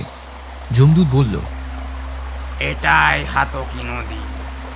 এই পাহাড়েই হরভব আর দেবী ভবানীর কোনো এক নিভৃত স্থান থেকে এই নদীর উৎপত্তি হয়েছে। সেই স্থানে কারোর যাওয়া নিষিদ্ধ। নরকের বীভৎস দৃশ্য দেখার পরে এত কথা শোনার ইচ্ছেই ছিল না ভবানী। ও তাড়া দিল যমদূতকে, আর দেরি নয়, আমাকে যত তাড়াতাড়ি সম্ভব এখান থেকে নিয়ে চলো। আর কোনো কথা না বলে যমদূত ওকে নিয়ে এলো ওই পাহাড়ের একটা গুহার সামনে। বলল, এটাই তৃতীয় স্তরে যাবার প্রবেশদ্বার। আপনি আমার হাত ধরে চোখ বন্ধ করুন। ভবানী যমদূতের ডান হাত ধরে চোখ বন্ধ করল, আর করতেই অনুভব করল দ্রুত বেগে নিচে নামার অনুভূতি। রুরুর সাথে অতল থেকে বিতলে নামার সময়ও একই অনুভূতি হয়েছিল। তাই ও একেবারেই নির্ভয় রইল। এক পর্যায়ে এসে পায়ের নিচে শক্ত জমির অস্তিত্ব অনুভব করে বুঝতে পারল গন্তব্যে এসে পৌঁছে গেছে।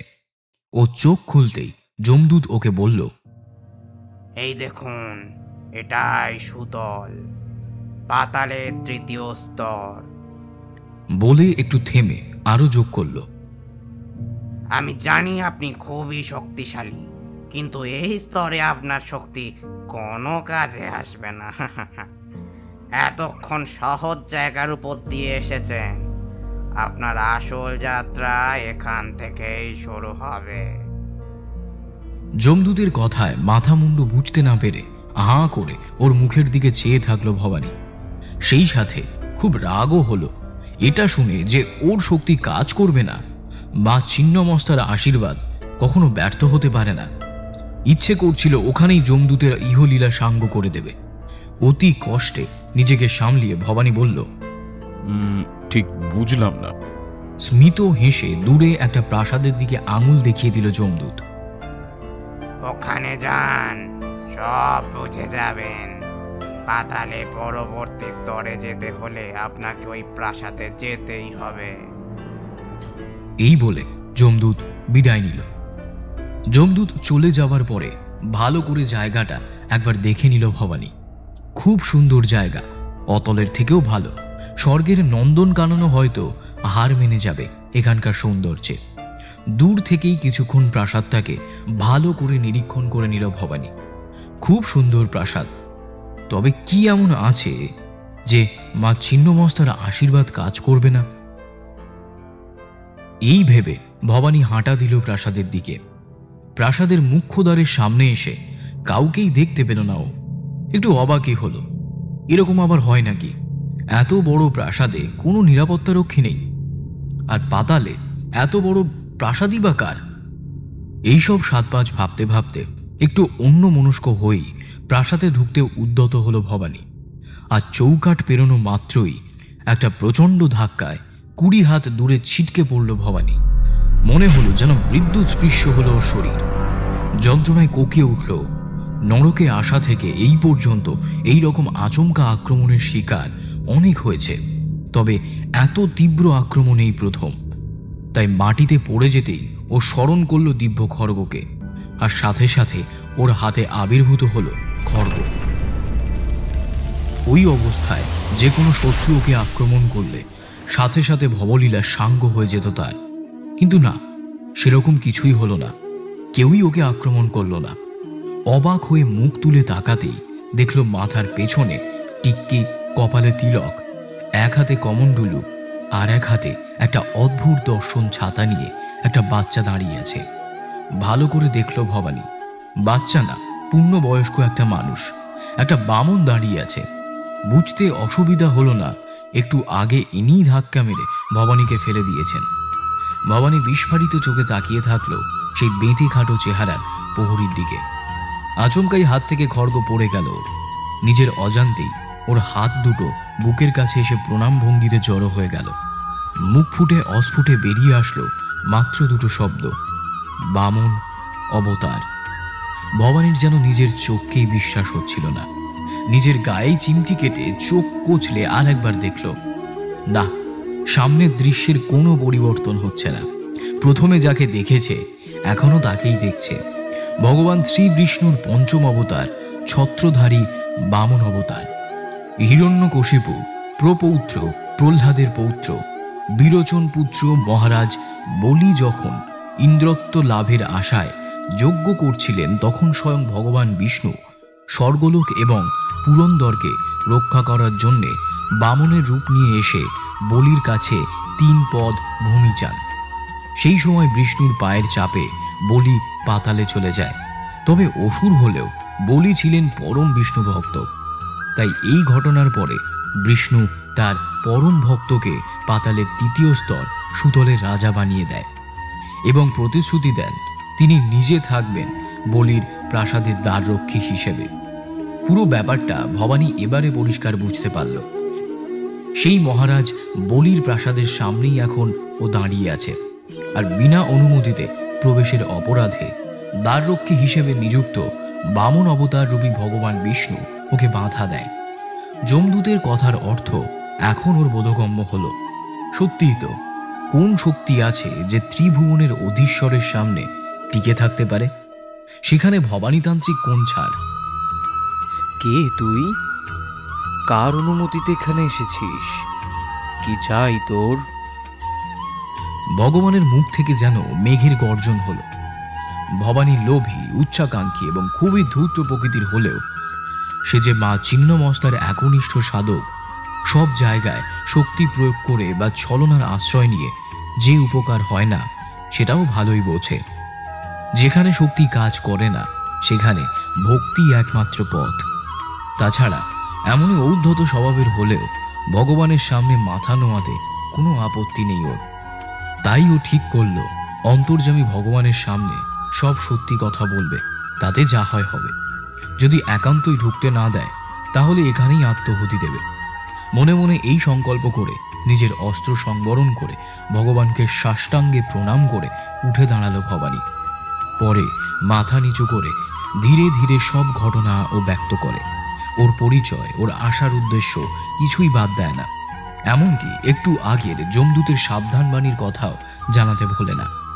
কোনো প্রত্যুত্তর না পেয়ে ভবানী ভাবল ওর পাতাল অভিযান এখানেই শেষ। এখন এখানে ভগবানের সামনেই আত্মবিসর্জন দেবে। মা ছিন্নমস্তার খড়গ দিয়ে নিজেই নিজেকে শেষ করবে। নিজের মনকে সেইভাবে প্রস্তুত করে মাথা তুলে সামনের দিকে চেয়ে বেশ অবাক হয়ে যায় ও। দেখে ভগবান মৃদু হাসছেন, আর তার অন্তর্ভেদী দৃষ্টি যেন হৃদয়ের অন্তঃস্থল পর্যন্ত ভেদ করে দিচ্ছে। হেয়ালি বুঝতে না পেরে বোকার মতন দাঁড়িয়ে রইল ভবানী। সব সত্যি কথা বলার জন্যে আমি অত্যন্ত খুশি হয়েছি। যাও, ভিতরে যাও বলে বামনরূপী ভগবান ভবানীকে ভিতরে যাবার অনুমতি দিলেন এবং একজন অনুচরকে নির্দেশ দিলেন সসম্মানে ওকে মহারাজ বলির কাছে নিয়ে যেতে। ভগবানের চরণে নিজেকে পুরোপুরি সমর্পণ করলে যে ফল পাওয়া যায় সেটার হাতে গরম উদাহরণ পেয়ে বেশ খুশি হলো ভবানী। সেই অনুচরের সাথে কিছুটা গিয়েই আবার ভগবানের কাছে ফিরে আসলো ভবানী। কিছু বলবে? প্রশ্ন করলেন ভগবান। নিজের এই পাতাল যাত্রার ভবিষ্যৎ সম্পর্কে সন্দিহান ভবানী নিজের সন্দেহ নিরসনের জন্য অমুক প্রশ্নটাই করে ফেলল। প্রভু, আপনি তো অন্তর্যামী, আমি কি নাগমণির দর্শন পাব? ভক্তবৎসল ভগবান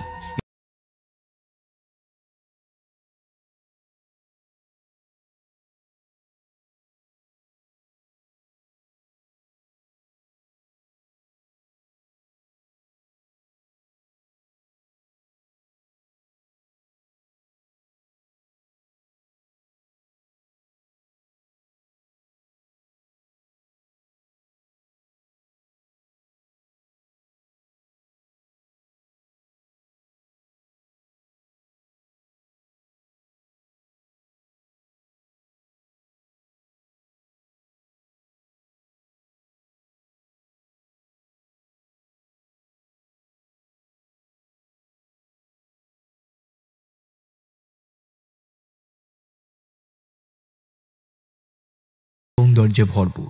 স্বর্গের নন্দনকাননও হয়তো এর সৌন্দর্যের কাছে ম্লান হয়ে যাবে। আপন মনে এই সৌন্দর্যের তারিফ করছিল ভবানী। সেটাই হয়তো অনুচরের কানে যাওয়াতে সে একটু হেসে জানায়, মহারাজ বলি হবেন পরবর্তী ইন্দ্র, তাই এখানে সবকিছুই স্বর্গের দেবরাজের সভার মতোই সাজানো গোছানো। শুনে অবাকই হলো ভবানী। পরবর্তী ইন্দ্র মানে? আমতা আমতা করে সেই অনুচরকে এই প্রশ্নই করে ফেলল ভবানী। তাতে সে উত্তর দিল, দেবরাজের পদের নাম হচ্ছে ইন্দ্র। বর্তমানে যাকে আমরা ইন্দ্র বলে জানি তার প্রকৃত নাম পুরন্দর। তার আগে ইন্দ্রপদে অভিষিক্ত ছিলেন মন্ত্রদ্রুম। ভগবান শ্রীবিষ্ণুর আশীর্বাদে পরবর্তী ইন্দ্র হবেন আমাদের মহারাজ বলি। ততদিন পর্যন্ত তিনি সুতলে রাজত্ব করবেন। শুনেই বড়ই আশ্চর্য হলো ভবানী। এই তথ্যর জানাই ছিল না। হাঁটতে হাঁটতে রাজভবনে ঢোকার ঠিক আগের একটা দেবী মূর্তিকে দেখে থমকে দাঁড়ালো ভবানী। অনুচর জানালো ইনি দেবী বারুণী। সমুদ্র মন্থনের সময় সবার প্রথমে উঠেছিল কালকূট। দেবাদিদেব মহাদেব স্বয়ং সেই বিষ পান করে সমগ্র সৃষ্টিকে বাঁচান। তারপরে একে একে যথাক্রমে আবির্ভূত হয়েছিল কামধেনু, উচ্চৈশ্রবা, ঐরাবত, পদ্মরাগ, কৌস্তবমণি, পারিজাত এবং অপ্সরাগণ। চোখের সামনে এত লোভনীয় জিনিস দেখেও কোনো কিছুই অসুররা দখল করতে পারেনি। স্বয়ং মহারাজ বলি উচ্চৈশ্রবাকে নিতে গিয়েও ব্যর্থ হয়। এমন সময় উঠলেন দেবী লক্ষ্মী। তার রূপের ছটায় দেব দানব সবাই মোহিত হলেও তিনি কারোর দিকে দৃষ্টি না দিয়ে সোজা শ্রী বিষ্ণুর গলায় মালা পরিয়ে দেন। এতে মনে মনে ভয়ানক অসন্তুষ্ট হয় অসুররা। লক্ষ্মী দেবীর পরে হাতে সুরার কলস নিয়ে উঠে এসেছিলেন মাদক দ্রব্যের অধিষ্ঠাত্রী দেবী বারুণী। ভগবান বিষ্ণুর অনুমতিতে তিনি অসুরদের প্রতি একটু কৃপা দৃষ্টি বর্ষণ করেন, যদিও পরে তিনি বরুণ দেবকে বিবাহ করেন। এহেন দেবী বারুণীকে প্রণাম করে অনুচরের সাথে চলতে লাগলো ভবানী। সভাগৃহে এসে বিস্ময় সীমা রইল না ভবানীর। যেমন জমকালো প্রাসাদ, তার সাথে মানানসই রেখে তেমনি জমকালো সভা। মাঝখানে সুবিশাল অপূর্ব এক সিংহাসন, তার দুপাশে আরো অনেক সিংহাসন, এমনভাবে সাজানো যেন সভার আকাশে আধখানা চাঁদ। বড় সিংহাসনে বসে আছেন স্বয়ং দৈত্যরাজ বলি। সিংহাসনের ঠিক পেছনেই সুবিশাল নৃসিংহ অবতারের মূর্তি, এমনভাবে রাখা যাতে মনে হয় নৃসিংহ অবতার নিজের কোলের মধ্যে সিংহাসন নিয়ে বসে আছেন। মহারাজ বলির দুই দিকে সম্বর, অষ্টর্নেমী, নমুচি, জম্ভ প্রভৃতি মহাশক্তিশালী দৈত্যরা বসে আছে। মহারাজ বলির পিতামহ প্রহ্লাদকে রক্ষা করেছিলেন নৃসিংহ অবতার, আর স্বয়ং বলিকে সুতলের রাজা হিসেবে অধিষ্ঠিত করেছেন বামন অবতার। ধন্য এই অসুর বংশ, যার দুই পুরুষ ভগবান শ্রী বিষ্ণুর কৃপা পেয়েছে। অসুর হয়েও তারা দেবতার থেকে কম কিছু নয়। মাথা নত করে মহারাজকে অভিবাদন জানালো ভবানী। অনুচরের থেকে সব শুনে বড়ই অবাক হলো মহারাজ বলি। ভবানীর সাহস এবং ক্ষমতার প্রশংসাও করলেন তিনি। বললেন, আমার লোক তোমাকে চতুর্থ স্তরে পৌঁছে দিয়ে আসবে, কিন্তু মনে রেখো সেই স্তরের অধীশ্বর মায়াবী দানবময়, আর তাকে রক্ষা করছেন স্বয়ং দেবাদিদেব মহাদেব। এখনো পর্যন্ত এত কঠিন যাত্রার মধ্যে তোমাকে পড়তে হয়নি, যেটা তোমাকে তলাতলে পার করতে হবে। শুনে মনে মনে একটু হাসল ভবানী। প্রত্যেকটা স্তরেই কারোর না কারোর থেকে শুনেছে এর পরের স্তর খুব কঠিন, তবুও কোনো বাধাই ওকে দমাতে পারেনি। আর এখানে তো স্বয়ং ভগবান বিষ্ণু বলেই দিয়েছেন অভীষ্ট সফল হবে। তবে মনের সেই খুশি বাইরে প্রকাশ না করে যথাসম্ভব বিনয়ীভাবে জবাব দিল, ভগবান শ্রী বিষ্ণুর কৃপায় সব বাধা কেটে যাবে। জয় শ্রীহরি। বলি নিজেই বিষ্ণু ভক্ত, খুবই খুশি হলেন ভবানীর এই আচরণে। একজন অনুচরকে আদেশ দিলেন, যাও ওনাকে চতুর্থ স্তরে পৌঁছে দাও। ভবানীকে চতুর্থ স্তরে পৌঁছে দেওয়ার জন্য। ভবানী অনুরোধ করল, মহারাজ, যদি আপনার রাজ্যটা একটু ঘুরে দেখার অনুমতি পাওয়া যেত, সত্যিই খুব খুশি হতাম। খুশি মনে সম্মতি দিলেন মহারাজ বলি। অবশ্যই, যাও ওনাকে আমার রাজ্য ঘুরিয়ে দেখাও। বলির আদেশে একজন অনুচর ভবানীকে নিয়ে বেরোল সুতলের পরিক্রমায়। যতই দেখেছে ততই আশ্চর্য হয়ে যাচ্ছে ভবানী। এরকম অদ্ভুত সুন্দর পরিবেশ আগে কখনো দেখেনি। আবহাওয়াও এখানে মনোরম, ফুরফুরে মিষ্টি হাওয়া বইছে সবসময়। এ যেন চির বসন্তের দেশ। অনেকটা চলার পরে ও দেখল দৃশ্যপট বদলাতে শুরু করেছে। মনোরম পরিবেশ ধীরে ধীরে রুক্ষ হয়ে উঠছে। পূর্ব অভিজ্ঞতায় ভবানীর মনে হতে লাগলো সুতলের মধ্যে নরকের যে অংশ আছে সেখানেই হয়তো এসে পড়েছে ওরা। আশঙ্কা সত্যি হলো। কিছুক্ষণ পরে যখন ওরা একটা বিশাল কুয়োর কাছে এসে পৌঁছালো, আর ওটার চারিদিকে দাঁড়িয়েছিল ভীষণ দর্শন সব যমদূত। এই জনমানবহীন নির্জন জায়গায় কুয়োর কি প্রয়োজন, আর এটাকে এভাবে পাহারাই বা দিচ্ছে কেন এরা? মনে প্রশ্ন উদ্রেক হলো ভবানীর। সন্দেহ নিরসন হলো ওর সাথে আসা অনুচরের কথায়। সে জানালো, এটার নাম অন্ধকূপ। মর্তলোকে যারা অকারণে কীট পতঙ্গ হত্যা করে তাদেরকে এখানে এইভাবে শাস্তি ভোগ করতে হয়। কুয়োর কাছে গিয়ে ভবানী দেখল এক বীভৎস দৃশ্য। বিভিন্ন রকম সরীসৃপ, মশা, মাছি, বিষাক্ত পোকা, কাঁকড়া বিছে ইত্যাদিতে ভরা সেই কুয়ো। কুয়োতে পড়ে থাকা অসংখ্য জীবাত্মাকে ক্রমাগত দংশন করছে তারা।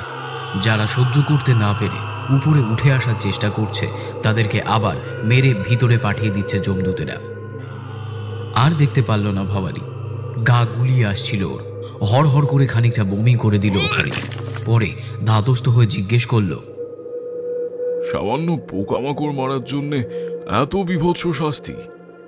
শুনে গম্ভীর মুখে অনুচর উত্তর দিল, সবাই সৃষ্টিকর্তার সন্তান, মনুষ্যত্বের জীব হলেও ওদেরও প্রাণ আছে। অকারণ প্রাণী হত্যা কোনোভাবেই বরদাস্ত করা যায় না। এই অদ্ভুত যুক্তি শুনে আর কথা বাড়াতে পারল না ভবানী। এগুতে লাগলো। কিছুটা হেঁটে ওরা পৌঁছালো একটা সুবিশাল হ্রদের সামনে। বলা ভালো, হ্রদের মতন দেখতে কিছু একটা সামনে এসেই ওরা পৌঁছালো। কারণ এই হ্রদে জল নেই, আছে অসংখ্য পোকা। আর এই হ্রদের মধ্যে থাকা জীবাত্মদের খুঁটে খুঁটে খাচ্ছে সেই পোকার দল। অনুচর জানালো, এই হ্রদের নাম কৃমি ভোজন। মর্তলোকে যারা পিতা, মাতা বা পুরোহিতকে অপছন্দ করে, বাড়িতে আসা অতিথিকে তাড়িয়ে দেয়, অভুক্তকে খাবার দেয় না, তাদেরকে এখানে এইভাবে প্রায়শ্চিত্ত করতে হয়। পাতালে এসে আগের 2 স্তরে নরকের বিভৎসতার সাথে আগেই পরিচয় হয়েছে ভবানীর, কিন্তু এই স্তরের নরক যেন আরো বিভৎস। দেখেই গা গুলিয়ে আসছে তার। তাড়াতাড়ি সামনে এগুতে বলল অনুচরকে, নিজেও পা বাড়ালো। চলতে চলতে এবারে ওরা পৌঁছালো একটা বনের মধ্যে। দেখলো সেখানে ভয়াল দর্শন কিছু যমদূত বড় বড় চিমটে দিয়ে জীবাত্মদের চেপে ধরেছে, আর কিছু যমদূত টকটকে লাল হয়ে যাওয়া গরম লৌহ দণ্ড দিয়ে তাদের বেধড়ক প্রহার করছে। পাশে থাকা অনুচর জানালো, এই জায়গার নাম সন্দংসা। মর্তে চুরি ডাকাতি করে অনেক সময় পার পাওয়া যায়, কিন্তু এখানে কেউ পার পায় না। প্রতিটি অপরাধের বিচার হয়। অকারণে চুরি ডাকাতির মতন ঘৃণ্য কাজে যারা লিপ্ত থাকে তাদেরকে মৃত্যুর পরে এই জায়গায় এসে এইভাবেই পাপস্থালন করতে হয়। এই প্রথম একটা নরকে এসে ভালো লাগলো ভবানীর। ওর মনে হলো মর্তেও এরকম শাস্তির বিধান চালু করা উচিত।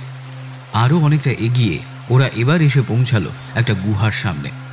বাইরে থেকেই শোনা যাচ্ছিল অসহায় জীবাত্মদের চিৎকার, কিন্তু আর্তচিৎকারের সাথেও অন্যরকম একটা আওয়াজও পাওয়া যাচ্ছিল। সেটা কিসের আওয়াজ ঠিক বুঝে উঠতে পারছিল না ভবানী। বুঝতে পারল ভিতরে যাওয়ার পরে। গুহায় ঢুকে বিস্ময়ে হাঁ হয়ে গেল ভবানী। এই পুরো নরকযাত্রায় এত অবাক ও কখনো হয়নি। এর আগে ভয় পেয়েছে, রাগ হয়েছে, ঘেন্না হয়েছে, কিন্তু এরকম অদ্ভুত দৃশ্য ওর চোখে পড়েনি। ও সবিস্ময়ে দেখল গুহার ভিতরে নারী পুরুষের অসংখ্য লৌহ নির্মিত মূর্তি আছে। দেখেই বোঝা যাচ্ছে মূর্তিগুলো আগুনে তেতে আছে। লোহা এত গরম হয়ে আছে যে টকটকে লাল আভা বেরোচ্ছে। আর সেই গরম মূর্তিগুলোর সাথেই সঙ্গমের চেষ্টা চালিয়ে যাচ্ছে অসংখ্য জীবাত্মা। যন্ত্রণায় চিৎকার করছে ওরা। তবে আরও ভয়াবহ ব্যাপার হচ্ছে, আসল সঙ্গমের মতো শীতকার ধ্বনিও দিতে বাধ্য হচ্ছে ওরা। এতটুকু অন্যথা হলে প্রহাররত যমদূতদের উদ্যত চাবুক সজোরে নেমে আসছে পিঠের উপরে। শাস্তির এই ধরন দেখে হতবুদ্ধি হয়ে দাঁড়িয়ে রইল ভবানী। ওর অবস্থা দেখে মহারাজ বলির অনুচর মৃদু হেসে জানালো, এই স্থানের নাম তপ্তসূর্মি। জীবিত অবস্থায় যারা পরকীয়া করেছে বা অবৈধ শারীরিক সম্পর্কে স্থাপন করেছে বা নারীর ইচ্ছার বিরুদ্ধে বলাৎকার করেছে তাদের এই শাস্তি প্রাপ্য। আর সহ্য করতে পারল না ভবানী। 2 হাতে নিজের চোখ বন্ধ করে চিৎকার করে বলে উঠল, মহারাজ বলির আদেশ আপনি পালন করুন। আমাকে এই মুহূর্তে আমার গন্তব্যে পৌঁছে দিন। স্মিত হেসে ভবানীর এক হাত ধরে ওকে চোখ বন্ধ করতে বলল সেই অনুচর। ভবানী যদিও চোখ বন্ধই করেছিল, সেই অবস্থাতেই ও অনুভব করল দ্রুত বেগে নিচে নামছে। একটা সময় নামা বন্ধ হলে চোখ মেলে দেখল অনিন্দ সুন্দর একটা জায়গায় দাঁড়িয়ে আছে। অনুচর জানালো, এটাই পাতালের চতুর্থ স্তর, তলাতল। যাত্রা শুভ হোক। বলে বিদায় নিল। চারিদিকে চোখ মেলে একবার ভালো করে দেখে নিল ভবানী। পাতাল লোক যেন ওকে পরতে পরতে বিস্মিত করে চলেছে। অতলে এসে ওর মনে হয়েছিল যেন স্বর্গের পারিজাত উদ্যান। সুতলে এসে মনে হয়েছিল যেন নন্দন কানন। অতলের থেকে অনেক বেশি সুন্দর। আর এখন তলাতলে এসে ওর মনে হচ্ছে অতল সুতল সব তুচ্ছ। জগতের সব থেকে সুন্দর জায়গা এই তলাতল। ময়দানবের অনেক কীর্তির কথা ও শুনেছে। আজকে নিজের চোখে তার এক ঝলক নিদর্শন দেখে অভিভূত হয়ে গেল ভবানীতান্ত্রিক। 7-5 ভাবতে ভাবতে সামনের দিকে কয়েক পা এগুতেই যেন আগুনের অনুভূতি পেয়ে ছিটকে গেল ভবানী। কি হয়েছে কিছু বুঝতে না পেরে আবার এক পা বাড়াতেই সবিস্ময়ে দেখল মাটি ফুঁড়ে একটা অগ্নিশিখা বেরুল। একটু অবাক হয়ে পাশ কাটিয়ে অন্য জায়গা দিয়ে এগুতেই আবার একই ঘটনার পুনরাবৃত্তি হলো। যেখান দিয়েই এগুতে চায় সেখান দিয়েই যেন আগুন এসে ওকে বাধা দেয়। কে রে তুই? ভবানীতান্ত্রিককে বাধা দিচ্ছিস? এত শক্তিশালী তুই? ক্ষমতা থাকলে আমার সামনে আয়। হুঙ্কার দিল ক্ষিপ্ত ভবানী। প্রচন্ড ক্ষিপ্ত হয়ে ও ঠিক করল মহাশক্তিশালী পিশাচকে আহ্বান করবে, যে ঘূর্ণিঝড় সৃষ্টি করে যে কোনো আগুন নিভিয়ে দেবে। এই ভেবে মন্ত্রোচ্চারণ শুরু করা মাত্রই যেন প্রলয় শুরু হলো চারিদিকে। এতক্ষণ সব ঠিকঠাক ছিল, হঠাৎ করেই যেন কোনো কারণ ছাড়াই আকাশ কালো হয়ে উঠল আর তীব্র বিদ্যুৎ চমকাতে লাগলো। ও অনুভব করল মাটি কাঁপছে। কিছুতেই পিশাচ সাধনায় মনোসংযোগ করতে পারছিল না ও। আচমকাইও দেখল তীব্র আগুন জ্বলে উঠল ওর সামনে। সেই লেলিহান শিখারে নেভানোর মতন ক্ষমতা ওর নেই। অবাক চোখে তাকিয়ে ভবানী দেখল ওই আগুন ক্রমশ একটা মানুষের রূপ নিচ্ছে। ধীরে ধীরে একজন পূর্ণাঙ্গ মানুষের রূপ ধারণ করল সেই আগুন। এরপরেই ঘটল একটা তীব্র বিস্ফোরণ। ধাতস্থ হতেই দেখল সেই অগ্নিমানব পরিণত হয়েছে এক দীর্ঘদেহী মানুষে, যার মাথায় জটা, গলায় জড়িয়ে আছে একটা সাপ, পরনে বাঘছাল, হাতে ত্রিশূল। তার শরীর ঘিরে বেরোচ্ছে এক তীব্র অথচ স্নিগ্ধ দ্যুতি। ভবানীতান্ত্রিকের চোখ বিস্ময়ে এত বড় হয়ে গিয়েছিল যে মনে হচ্ছিল ঠিকরে বেরিয়ে আসবে। এ কাকে দেখছে ও? রাগে অন্ধ হয়ে ও ভুলে গেছিল মহারাজ বলি সতর্ক বার্তার কথা। এতক্ষণে মনে পড়ল জন্ম জন্মান্তরে সাধনার ফলেও যে এনার দর্শন লাভ হয় না, সাক্ষাৎ অনাদি শূলপাণি দেবাদিদেব মহাদেব। ভবানীর অন্তরাত্মা যেন কোঁকিয়ে উঠল, জয় শিব শম্ভু। একের পর এক চমক ভবানী আর নিতে পারছিল না। প্রথমে বামনরূপী বিষ্ণু, আর এখন সাক্ষাৎ মহাকাল। এই নশ্বর জীবনে এত কিছু সাক্ষী হওয়াও কি সম্ভব? কি করবে বুঝে উঠতে না পেরে ফ্যালফ্যাল করে চেয়ে থাকলো মহাদেবের দিকে। শিবপুত্র কার্তিকের হাতে তারকাসুর নিহত হবার পরে তার 3 ছেলে তারকাক্ষ, কমলাক্ষ আর বিদ্যুমাল্লী কঠোর তপস্যা করে ভগবান ব্রহ্মাকে তুষ্ট করে এবং লাভ করে সোনা, রূপো আর লোহার তৈরি 3টে দুর্গ, যাতে করে তারা মহানন্দে বিশ্ব ব্রহ্মাণ্ডে ভেসে বেড়াতে পারে।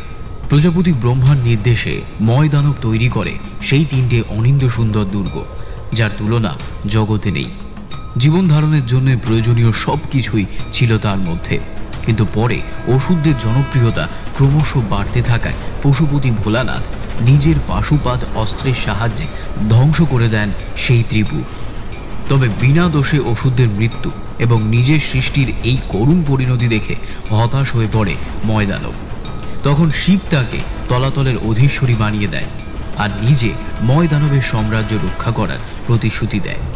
সেই প্রতিশ্রুতি রক্ষার জন্যে এখন ভবানীকে বাধা দেওয়ার জন্যে স্বয়ং হাজির হয়েছেন ভোলানাথ। পিশাচ সাধনা করার জন্যে ভবানী মাটিতে যেভাবে আসন গ্রহণ করেছিল, এতক্ষণ ধরে সেইভাবেই ও ঠায় হয়ে বসেছিল। অকল্পনীয় এই ঘটনার সাক্ষী হয়ে সাধারণ বোধ বুদ্ধিও লোপ পেয়েছিল ওর। মনে হচ্ছিল যেন এখন মৃত্যু হলেও দুঃখ থাকবে না। যার থেকে সমস্ত তন্ত্রমন্ত্রের উৎপত্তি, সেই মহাদেবের দর্শন পেয়ে নিজেকে ধন্য মনে হচ্ছিল ওর। মনে হচ্ছিল নাগমণির থেকেও অনেক বড় কিছুও পেয়ে গেছে। ভাবতে ভাবতে নিজের মধ্যে হারিয়ে গেছিল ও। ঘোর কাটল মহাদেবের কণ্ঠস্বরে। কিন্তু কি পরিচয়, এখানে কেন এসেছিস? মেঘমন্দ্র স্বরে বলে উঠলেন মহাদেব। সম্বিত ফিরতেই ভবানী সাষ্টাঙ্গে প্রণাম করল মহাদেবকে। তারপর নীল ডাউনের ভঙ্গিতে হাঁটু গেড়ে বসে সমস্ত বৃত্তান্ত শোনাল। ভগবান বিষ্ণুর আশীর্বাদ বা মহারাজ বলি সাবধানবাণীর কথাও সে বাদ দিল না, খুঁটিনাটি সব বলল। সাথে এও জানালো যে মহাদেবের দর্শন পেয়ে জীবনের সব কিছু প্রাপ্তি ওর হয়ে গেছে। নাগমণির সন্ধান না পেলেও এখন আর তার দুঃখ থাকবে না, ভোলানাথের কৃপা পেলেই তার হবে। অন্তর্যামী ভগবান বুঝলেন ভবানী সব সত্যি কথা বলছে, তাও তিনি স্মিত হেসে বললেন, আমার কৃপা পেতে হলে ত্যাগ তিতিক্ষার সততার পরীক্ষায় উত্তীর্ণ হতে হবে। মহাদেবের মুখের দিকে শূন্য দৃষ্টিতে তাকিয়ে ভবানী বলল, বলুন প্রভু, আমাকে কি করতে হবে? আমি প্রস্তুত।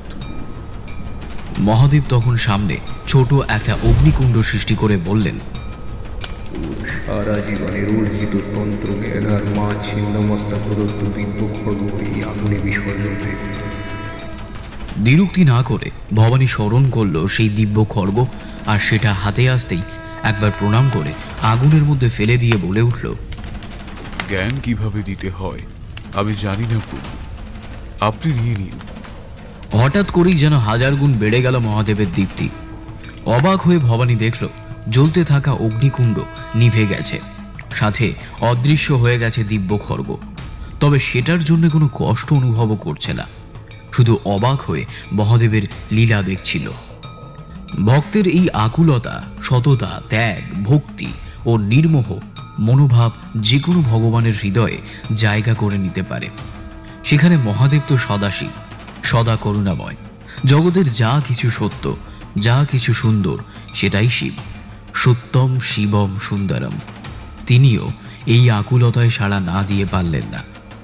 বজ্রগম্ভীর স্বরে মহাদেব বললেন, তোকে আমি পরীক্ষা করছিলাম, তাতে তুই সফল। হেয়ালি বুঝতে না পেরে ফ্যাল ফ্যাল করে চেয়ে থাকলো ভবানী।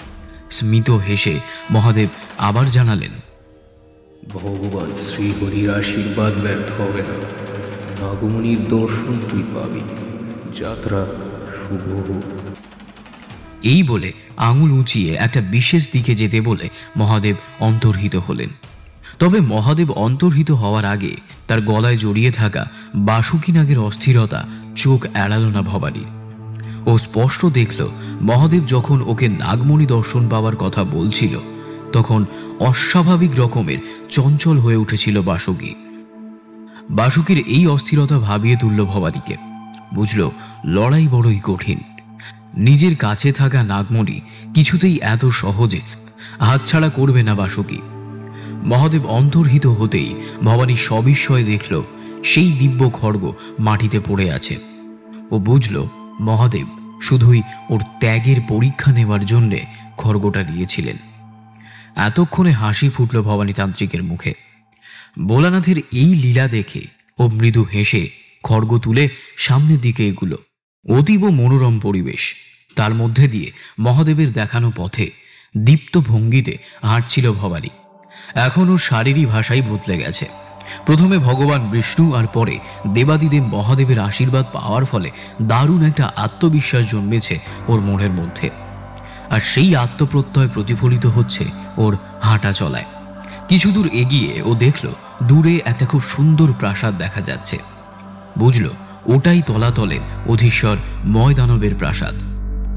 যত এগুচ্ছে ততই ফুটে উঠছে প্রাসাদের রূপ, চোখ ধাঁধানো সৌন্দর্য। এরকম অদ্ভুত সুন্দর প্রাসাদ আগে কখনো দেখেছে বলে মনে করতে পারল না ভবানী। সাথে আশেপাশের পরিবেশও চমৎকার, সব মিলিয়ে বর্ণনাতীত পরিবেশ। চলতে চলতে একসময় পৌঁছালো প্রাসাদের দ্বার প্রান্তে। এসে বড়ই অবাক হলো, পুরো শুনশান মুখ্য দ্বার। সুতলে বলিরাজের প্রাসাদ এরকম থাকলেও সেখানে বামন অবতার প্রহারারত ছিলেন। এখানেও মহাদেবের বাধা পার করে এসেছেও। তবে আর কে থাকতে পারে এমন অদৃশ্য থেকে পাহারা দিচ্ছে? অনেকক্ষণ এসব চিন্তা করার পরেও সদুত্তর না পেয়ে যা হবার দেখা যাবে ভেবে ভবানী মুখ্য দ্বার অতিক্রম করার চেষ্টা করতে কিছুতে একটা ধাক্কা খেয়ে পড়ে গেল। অলৌকিক কোনো শক্তি না, মনে হলো দেয়াল বা ওই জাতীয় শক্ত কিছুতে ও ধাক্কা খেয়েছে। আবার পা বাড়াতেই একই কাণ্ড ঘটল, যেন অদৃশ্য কোনো দেওয়ালে পা ঠেকে যাচ্ছে বারবার। কি করবে বুঝে উঠতে না পেরে হতভম্বের মতো কিছুক্ষণ দাঁড়িয়ে রইল ভবানী। ঘোর কাটল বিকট একটা হাসির শব্দে। ঘাড় ঘুরিয়ে দেখল বিকট দর্শন চারটে দৈত্য ওর দিকে তাকিয়ে বিশ্রীভাবে খ্যাক খ্যাক করে হাসছে। রাগে গা জ্বলে গেল ভবানীর। অন্য সময় হলে এতক্ষণ দৈত্যগুলোর নামের আগে চন্দ্রবিন্দু বসে দিত, কিন্তু এই অবস্থা থেকে উদ্ধার পাওয়ার জন্য আপাতত ওদের সহায়তা প্রয়োজন। তাই কষ্ট করে নিজেকে সামনে নিল। প্রচন্ড ঔদ্ধতভাবে জিজ্ঞেস করলো ওদেরই মধ্যে একজন, এই কে রে তুই? আরো যোগ করলো, জানিস না এটা সর্বশ্রেষ্ঠ অসুর মহারাজ ময়ের মায়াবী রাজত্ব। এখানে যা দেখা যায় সেটা হয় না, আর যা দেখা যায় না সেটাই হয়। বলেই আরেকবার সেই গা জ্বালানো হাসি দিল। দাঁতে দাঁত চেপে ভবানী উত্তর দিল, ভবানী তান্ত্রিক। কেন এসেছিস এখানে? আবার সেই উদ্ধত প্রশ্ন। সংক্ষেপে নিজের সব কথা বলল ভবানী। দেবাদিদেব মহাদেব তোকে এইটুকুতেই ছেড়ে দিল, তুই বললি আর আমরাও মেনে নেব? আমিও দেখি তোর কত ক্ষমতা। বলে সেই দৈত্য আচমকাই তরোয়াল নিয়ে আক্রমণ করে বসল ভবানীর উপর। তৈরিও ছিল ভবানী। তরোয়ালের কোপ ওর শরীর পর্যন্ত পৌঁছানোর আগেই দেখা গেল তরোয়াল সমেত হাতের কবজি বাকি শরীর থেকে বিচ্ছিন্ন হয়ে ধুলোয় গড়াগড়ি খাচ্ছে। আর ভবানীর হাতে শোভা পাচ্ছে মা ছিন্ন মস্তা প্রদত্ত সেই দিব্য খড়গ। রক্তে লাল হয়ে যাওয়া সেই খড়গ থেকে টুপটুপ করে রক্ত ঝরে পড়ছে মাটিতে। সঙ্গীর এই পরিণতি দেখে আরো দুইজন দৈত্য একসাথে আক্রমণ করল ভবানীকে। সামান্য একটু সংঘর্ষের পরেই দেখা গেল ওই দুই দৈত্যের কাটা মাথা ভবানীর পায়ের কাছে লুটোচ্ছে। চারজনের মধ্যে তিনজনের এই পরিণতি দেখে অবশিষ্ট চতুর্থ জনের বুঝতে অসুবিধা হলো না যে আগন্তুক যেই হোক সে বড়ই শক্তিশালী। তাই সে হাত জড়ো করে প্রার্থনা করল, আমাকে মারবেন না দয়া করে, আমি আপনাকে মহারাজের কাছে নিয়ে যাচ্ছি। এই শুনে ভবানী নিজের অস্ত্র সংবরণ করে সেই দৈত্যের সাথে চলতে লাগল। ভবানী অবাক হয়ে দেখল দৈত্য ওকে নিয়ে মূল ফটক থেকে একটু দূরে একটা পাঁচিলের সামনে নিয়ে এসে সেই পাঁচিলে একটা ধাক্কা দিল। তাতে ঠিক দরজার মতন পাঁচিলটাও ফাঁক হয়ে গেল। সেই দরজা দিয়ে ওরা ঢুকে গেল প্রাসাদের ভেতরে। পুরো ব্যাপারটা এবার পরিষ্কার হলো ভবানীর কাছে। ও বুঝল প্রাসাদের মুখ্য ফটক হিসেবে যেটাকে ভেবেছিল সেটা আসলে দেওয়াল। এত সুন্দর করে বানানো হয়েছে যে দ্বার বলে ভ্রম হয়। আর পাঁচিলটাকেও এত অদ্ভুতভাবে তৈরি করা হয়েছে যে বাইরে থেকে দেখে বোঝার উপায় নেই যে এটা আসলে একটা দরজা। মহাভারতে এই ময়দানব নির্মিত ইন্দ্রপ্রস্থের প্রাসাদের মধ্যে দুর্যোধন মেঝে ভেবে জলের মধ্যে পড়ে গেছিল। এখানেও ভবানী সেই একই মায়ের মুখে সম্মুখীন হলো। মনে মনে ময়দানবের স্থাপত্যের তারিফ না করে পারল না। সত্যিই অভূতপূর্ব। একটা সময় দৈত্যের সাথে সভাগৃহে এসে উপস্থিত হলো ভবানী। সভার জাঁকজমক আর কারুকার্য দেখে বাক্যস্ফূর্তি হলো না ওর। জগতের এমন কোনো রত্ন নেই যা এখানে উপস্থিত নেই। আর তেমনই তার নির্মাণ শৈল। দেবস্থপতি বিশ্বকর্মাও হয়তো এরকম সভাগৃহ তৈরি করতে পারবেন না। মানুষ যতদূর পর্যন্ত কল্পনা করতে পারে তার থেকেও অনেক বেশি সুন্দর এই সভাগৃহ। এর সৌন্দর্য বর্ণনা করার মতো ভাষা ওর অভিধানে নেই। প্রহরী দৈত্যের কাছ থেকে সব শুনে রেগে কাঁই হয়ে গেলেন ময়দানব। প্রচন্ড ক্ষিপ্ত হয়ে জিজ্ঞেস করলেন, আমার প্রহরীদের হত্যা করেছো কেন? নমস্কার করে ভবানী জবাব দিল, আমি ইচ্ছে করে মারিনি মহারাজ, আমি শুধু আত্মরক্ষা করেছি। আমি না মানলে ওরাই আমাকে মেরে ফেলতো। কে তুমি? কি উদ্দেশ্যে এসেছো? জিজ্ঞেস করলেন ময়। ভবানী তখন সংক্ষেপে পুরো ঘটনা বলল। তবে তার কথায় বিশ্বাস করল না ময়। চিৎকার করে উঠল, দেবাদিদেব মহাদেবের নাম নিয়েও মিথ্যে বলছিস? তোকে আমি এক্ষুনি শেষ করছি। এই বলে সভায় উপস্থিত সৈন্যদের আদেশ দিলেন ভবানীকে বধ করতে। প্রস্তুত ছিল ভবানীও। এই বিপদেও স্মরণ করল মা ছিন্নমস্তাকে। ময়ের সেনা ওর উপরে ঝাঁপিয়ে পড়তে ছোট্ট একটা সংঘর্ষ হলো। তারপরেই দেখা গেল হাতে উদ্যত খড়গ নিয়ে ভবানী একাই দাঁড়িয়ে আছে, আর ওকে আক্রমণ করতে আসা সেনাবাহিনীর প্রাণহীন দেহগুলো মাটিতে ওর পায়ের কাছে পড়ে আছে। নিজের সেনার এই পরিণতি দেখে রেগে অস্থির হয়ে উঠল ময়। চিৎকার করে বলল, তোকে আমি যমলয়ে পাঠাবো। বলেই তিনি নিজের অস্ত্র নিয়ে তেড়ে আসলেন ভবানীর দিকে। ময়দানব যতই বড় স্থপতি হোক, তার হাতের শিল্পকর্ম যতই সুন্দর হোক, যোদ্ধা হিসেবে সে মোটেই শক্তিশালী নয়। তার কন্যা মন্দোদরীকে জোর করে বিয়ে করে লঙ্কেশ্বর রাবণ, তার অনুমতি ছাড়াই। খাণ্ডব দহনের সময় অর্জুনের অস্ত্রের সামনে টিকতে না পেরে পিঠ বাঁচিয়ে পালাচ্ছিল। পরে পালাতে না পেরে প্রাণ ভিক্ষা চায়। অপরদিকে ভবানী নিজে সিদ্ধতান্ত্রিক, মা ছিন্নমস্তার আশীর্বাদ রয়েছে ওর ওপর। ভগবান বিষ্ণু আর মহাদেবের কৃপাও পেয়েছে ও। এহেন ভবানী তান্ত্রিকের সাথে যুদ্ধে ময়দানব যে অতি সহজেই পরিণত হবে সেটা সহজেই অনুমেয়, আর হলোও তাই।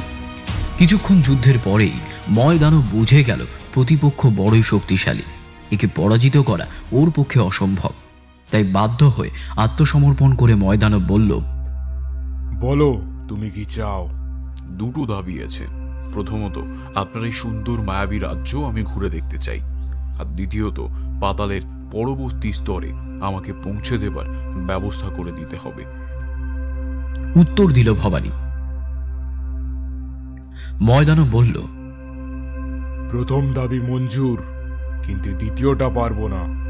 আমাদের কারোর পাতালের পরের স্তরে যাওয়ার অনুমতি নেই। তবে আমার লোক তোমাকে পরের স্তরে যাওয়ার রাস্তা দেখিয়ে দেবে। দুর্বল ময়দানবের এটা আর একটা দুর্বলতা ভেবে একটু তাচ্ছিল্যের হাসি হাসল ভবানী। তবে আমি তোমাকে একটা জিনিস দিতে পারি, যা তোমার কাজে লাগবে। বলে একটা অদ্ভুত সুন্দর সবুজ রঙের পাথর ভবানীর হাতে দিয়ে ময়দানব আবারও বলল, এর নাম মরকতমণি। এর প্রভাবে সাপের বিষ কার্যকারিতা হারায়। সঙ্গে রাখো, তোমার কাজে আসবে। গরুর পুরাণ অনুসারে বলাসুরের মৃতদেহ যখন দেবতারা আকাশ মার্গে নিয়ে যাচ্ছিল, তখন তার শরীরের অঙ্গ প্রত্যঙ্গ মর্তে ছিটকে পড়ে রত্ন তৈরি হচ্ছিল। যেমন তার হাড় থেকে তৈরি হয় হিরে, দাঁত থেকে তৈরি হয় মুক্ত, রক্ত থেকে পদ্মরাগ, ঠিক তেমনিভাবে বলাসুরের পিত্ত থেকে তৈরি হয় মর্কটমণি। এই মণির এতই তেজ যে কোনো সাপের বিষকে নির্বিষ করে দেয়। বাসুকী নাগ এই মণি নিয়ে পালানোর চেষ্টা করেছিল, কিন্তু বিষ্ণুর বাহন গরুড়ের আক্রমণে বাসুকীর সেই প্রচেষ্টা ব্যর্থ হয়। সেই মরকতমণি এখন ভবানীর হাতে। ময়দানবকে অভিবাদন জানিয়ে প্রাসাদ থেকে বেরিয়ে আসলো ভবানী। সাথে চলল ময়ের এক অনুচর দৈত্য, যে ভবানীকে তলাতল দেখিয়ে পরবর্তী স্তরে যাওয়ার রাস্তা দেখিয়ে দেবে। যতই দেখেছে ততই অভিভূত হচ্ছে ভবানী। একটা জায়গায় একটা ফাঁকা মাঠ দেখিয়ে দৈত্য বলল, এটা আসলে জলাশয়। ভবানীর বিশ্বাস না হওয়াতে একটা পাথর ছুঁড়ে দেখল সত্যি ওটা জলাশয় কিনা। এত সুন্দর মায়া দিয়ে তৈরি যে দেখে বোঝার উপায় নেই যে সেটা একটা জলাশয়। চলতে চলতে একটা সময় ওরা একটা শালবনের মধ্যে এসে পৌঁছালো। কাছে এসে ভালো করে দেখল গাছগুলো দেখতে শাল গাছের মতন হলেও গায়ে কাঁটা আছে। দূর থেকে কাঁটা বোঝা যাচ্ছিল না বলে শাল গাছ বলে মনে হচ্ছিল। সাবধানে কাঁটা বাঁচিয়ে সেই জঙ্গলের মধ্যে দিয়ে চলতে লাগলো ওরা। এমন সময় কানে আসলো তীব্র আর্তচিৎকার। এতদিনের অভিজ্ঞতায় ভবানীর মনে হলো ওরা হয়তো তলাতলের নরকে এসে পড়েছে। কিছুদূর এগিয়ে অবশ্য ভবানীর অনুমান ছাড়াই সঠিক বলে প্রমাণিত হলো। দেখা গেল একটা জায়গায় গাছের সাথে অসংখ্য জীবাত্মাকে বেঁধে রাখা হয়েছে, আর কিছু যমদূত লাঠির সঙ্গে কাঁটা তার পেঁচিয়ে সেটা দিয়ে ওই জীবাত্মদের বেধড়ক মারছে। আকাশ বাতাস ভরে যাচ্ছে তাদের কান্নার শব্দে। সাথে থাকা দৈত্য জানালো, এই স্থানের নাম বজ্রকণ্টক শাল্য। মর্তে যারা অস্বাভাবিক যৌন আচরণ করে বা স্ত্রীর ইচ্ছেকে মর্যাদা না দিয়ে তার অনুমতি না নিয়ে তাকে ধর্ষণ করে, তাদের এই শাস্তি প্রাপ্য। শুনে অবাক হয়ে গেল ভবানী। আমদামতা করে বলেই ফেলল। দৈত্য উত্তর দিল, কারোর ইচ্ছার বিরুদ্ধে তার সাথে শারীরিক সম্পর্ক স্থাপন করা ধর্ষণেরই নামান্তর। নিজের স্ত্রী হলেও এটা অপরাধ। মানুষ ছাড়া আর কোনো প্রাণী স্ত্রীর অনুমতি ছাড়া কিছু করে না। উত্তর শুনে অবাক হয়ে গেল ভবানী। অকাঠ্য যুক্তি, এরপরে আর কোনো কথা থাকতে পারে না। চলতে চলতে এবার ওরা এসে পৌঁছালো একটা নদীর সামনে। তবে এই নদীতে জল নেই, পুঁজ থুতু মলমূত্র দিয়ে তৈরি এই নদী। আর এই আবর্জনাপূর্ণ নদীতে অগুন্তি জীবাত্মা হাবুডুবু খাচ্ছে। দুর্গন্ধে টেকা যাচ্ছে না ওখানে। পাশে থাকা দৈত্য জানালো, এই নদীর নাম কুয়োধা। জীবিত অবস্থায় যারা নিজেরা অপরিষ্কার অবস্থায় থাকত এবং অন্যকেও এই অবস্থায় থাকতে বাধ্য করত, তাদেরকে এই নদীতে ফেলে দিয়ে এই সব আবর্জনা খেতে বাধ্য করা হয়। দৈত্য তখন ভবানীর এক হাত ধরে বিশাল একটা লাফ দিল, আর এক লাফেতেই ওরা পার করে এলো সেই নদী। নদীর এই পারের দৃশ্যপট অন্য পারের থেকে সম্পূর্ণ আলাদা। ভবানী বুঝতে পারল নরকের বিভৎসতা আরও বাড়বে, আর হলোও তাই। অনেকটা হেঁটে এসে ওরা দেখল একটা ফাঁকা জায়গায় তীরন্দাজি বা গুলি চালানোর নিশানা অভ্যাস করার জন্যে যেমন চাঁদমারি থাকে, ঠিক তেমনি চাঁদমারি রাখা আছে, আর তাতে বাধা আছে অসংখ্য জীবাত্মা। সামনে দাঁড়িয়ে থাকা যমদূতেরা তীর ধনুক নিয়ে ওদের উপর নিশানা অভ্যেস করছে। এই অমানবিক দৃশ্য দেখে মাথা ঘুরতে লাগলো ভবানী। একটু হেসে দৈত্য জানালো, এই জায়গার নাম পানরোধা। মর্তে যারা নিছকই খেয়াল বসে বা শখের জন্য বা অতিরিক্ত লাভের জন্য নির্বিচারে শিকার করেছে, মৃত্যুর পরে তাদেরকেও ঠিক এইভাবে শিকার করা হয়। এটাই শাস্তি। এই স্থানকে পিছনে রেখে হাঁটতে শুরু করলো ওরা। হাঁটছে তো হাঁটছেই, পথ যেন আর শেষ হয় না। ধীরে ধীরে ক্লান্ত হয়ে পড়ছে ভবানী। এইভাবে অনেকটা চলার পরে যখন পা আর চলছে না, এমন সময় ওরা এসে পৌঁছালো একটা বিশাল জলাশয়ের তীরে। বলা ভুল হলো, জলাশয় নয়, মল মূত্র রক্ত পুঁজ মাংস চর্বি নখ চুল হাড় ইত্যাদি দিয়ে গঠিত একটা বিশাল সমুদ্রের তীরে এসে হাজির হলো ওরা। দৈত্য জানালো এটা একটা নদী, এর নাম বৈতরণী। বৈতরণী, ভব নদী বৈতরণী। বুক কেঁপে উঠল ভবানীর। শাস্তে পড়া সেই বিখ্যাত বৈতরণীর তীরে এখন ও দাঁড়িয়ে আছে, যেন বিশ্বাসই হচ্ছে না। এই সেই নদী যাকে পার না করলে মুক্তি লাভ হয় না। 100 যোজন অর্থাৎ প্রায় 1200 কিলোমিটার চওড়া এই নদীর এপার থেকে ওপার দেখা যায় না। নদীর তীরে দাঁড়ালে সমুদ্র বলেই ভ্রম হয়। সেই সাথে অত্যন্ত ভয়াবহ অত্যন্ত খরস্রোতা এই নদীতে জলের পরিবর্তে তীব্র বেগে বয়ে যাচ্ছে বিভিন্ন শারীরিক বজ্র। আর সুগভীর এই নদীতে বসবাস করছে অসংখ্য ভয়াল জীবজন্তু। ভবানী তখন তন্ময় হয়ে এইসব ভাবছিল। তখন দৈত্য বলে উঠল, আমার যাত্রা এখানেই শেষ। বৈতরণী পার করিয়ে দেওয়ার ক্ষমতা আমার নেই। যারা এই নদী পার করতে চায় তাদেরকে নিজেদেরই পার হতে হবে। যাত্রা শুভ হোক। এই বলে একটা নির্দিষ্ট দিকে যেতে বলে দৈত্য চলে গেল। ময়দানবের কথাকে আর দুর্বলের দুর্বলতা বলে মনে হলো না ভবানীর। সত্যিই তো ভবনদী বৈতরণী পার করিয়ে দেওয়া যায় না। পারানি দিয়ে পার হতে হয় মুক্তির আশায় থাকা জীবাত্মদের। দৈত্য চলে যাবার পরে ওর দেখানো পথে হাঁটতে শুরু করলো ভবানী। তখনও ও জানত না ওর অদৃষ্টে কি লেখা আছে।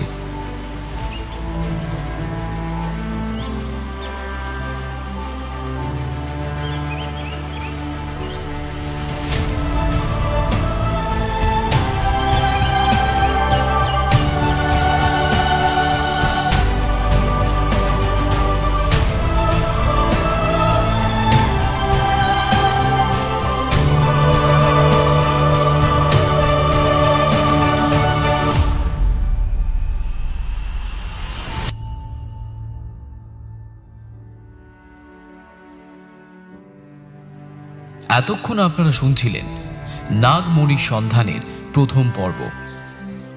আজকের গল্পটি ভালো লেগে থাকলে অবশ্যই কমেন্ট সেকশনে জানাতে ভুলবেন না। আর চ্যানেলে নতুন হলে অবশ্যই চ্যানেলটিকে সাবস্ক্রাইব করে রাখবেন। খুব শীঘ্রই আমরা নিয়ে আসছি শঙ্কর্ষণ মজুমদারের কলমে নাগমণির সন্ধানের দ্বিতীয় পর্ব। শুনতে থাকুন সাসপেন্স থ্রিলার প্ল্যাটফর্ম, আপনার গল্পের প্ল্যাটফর্ম।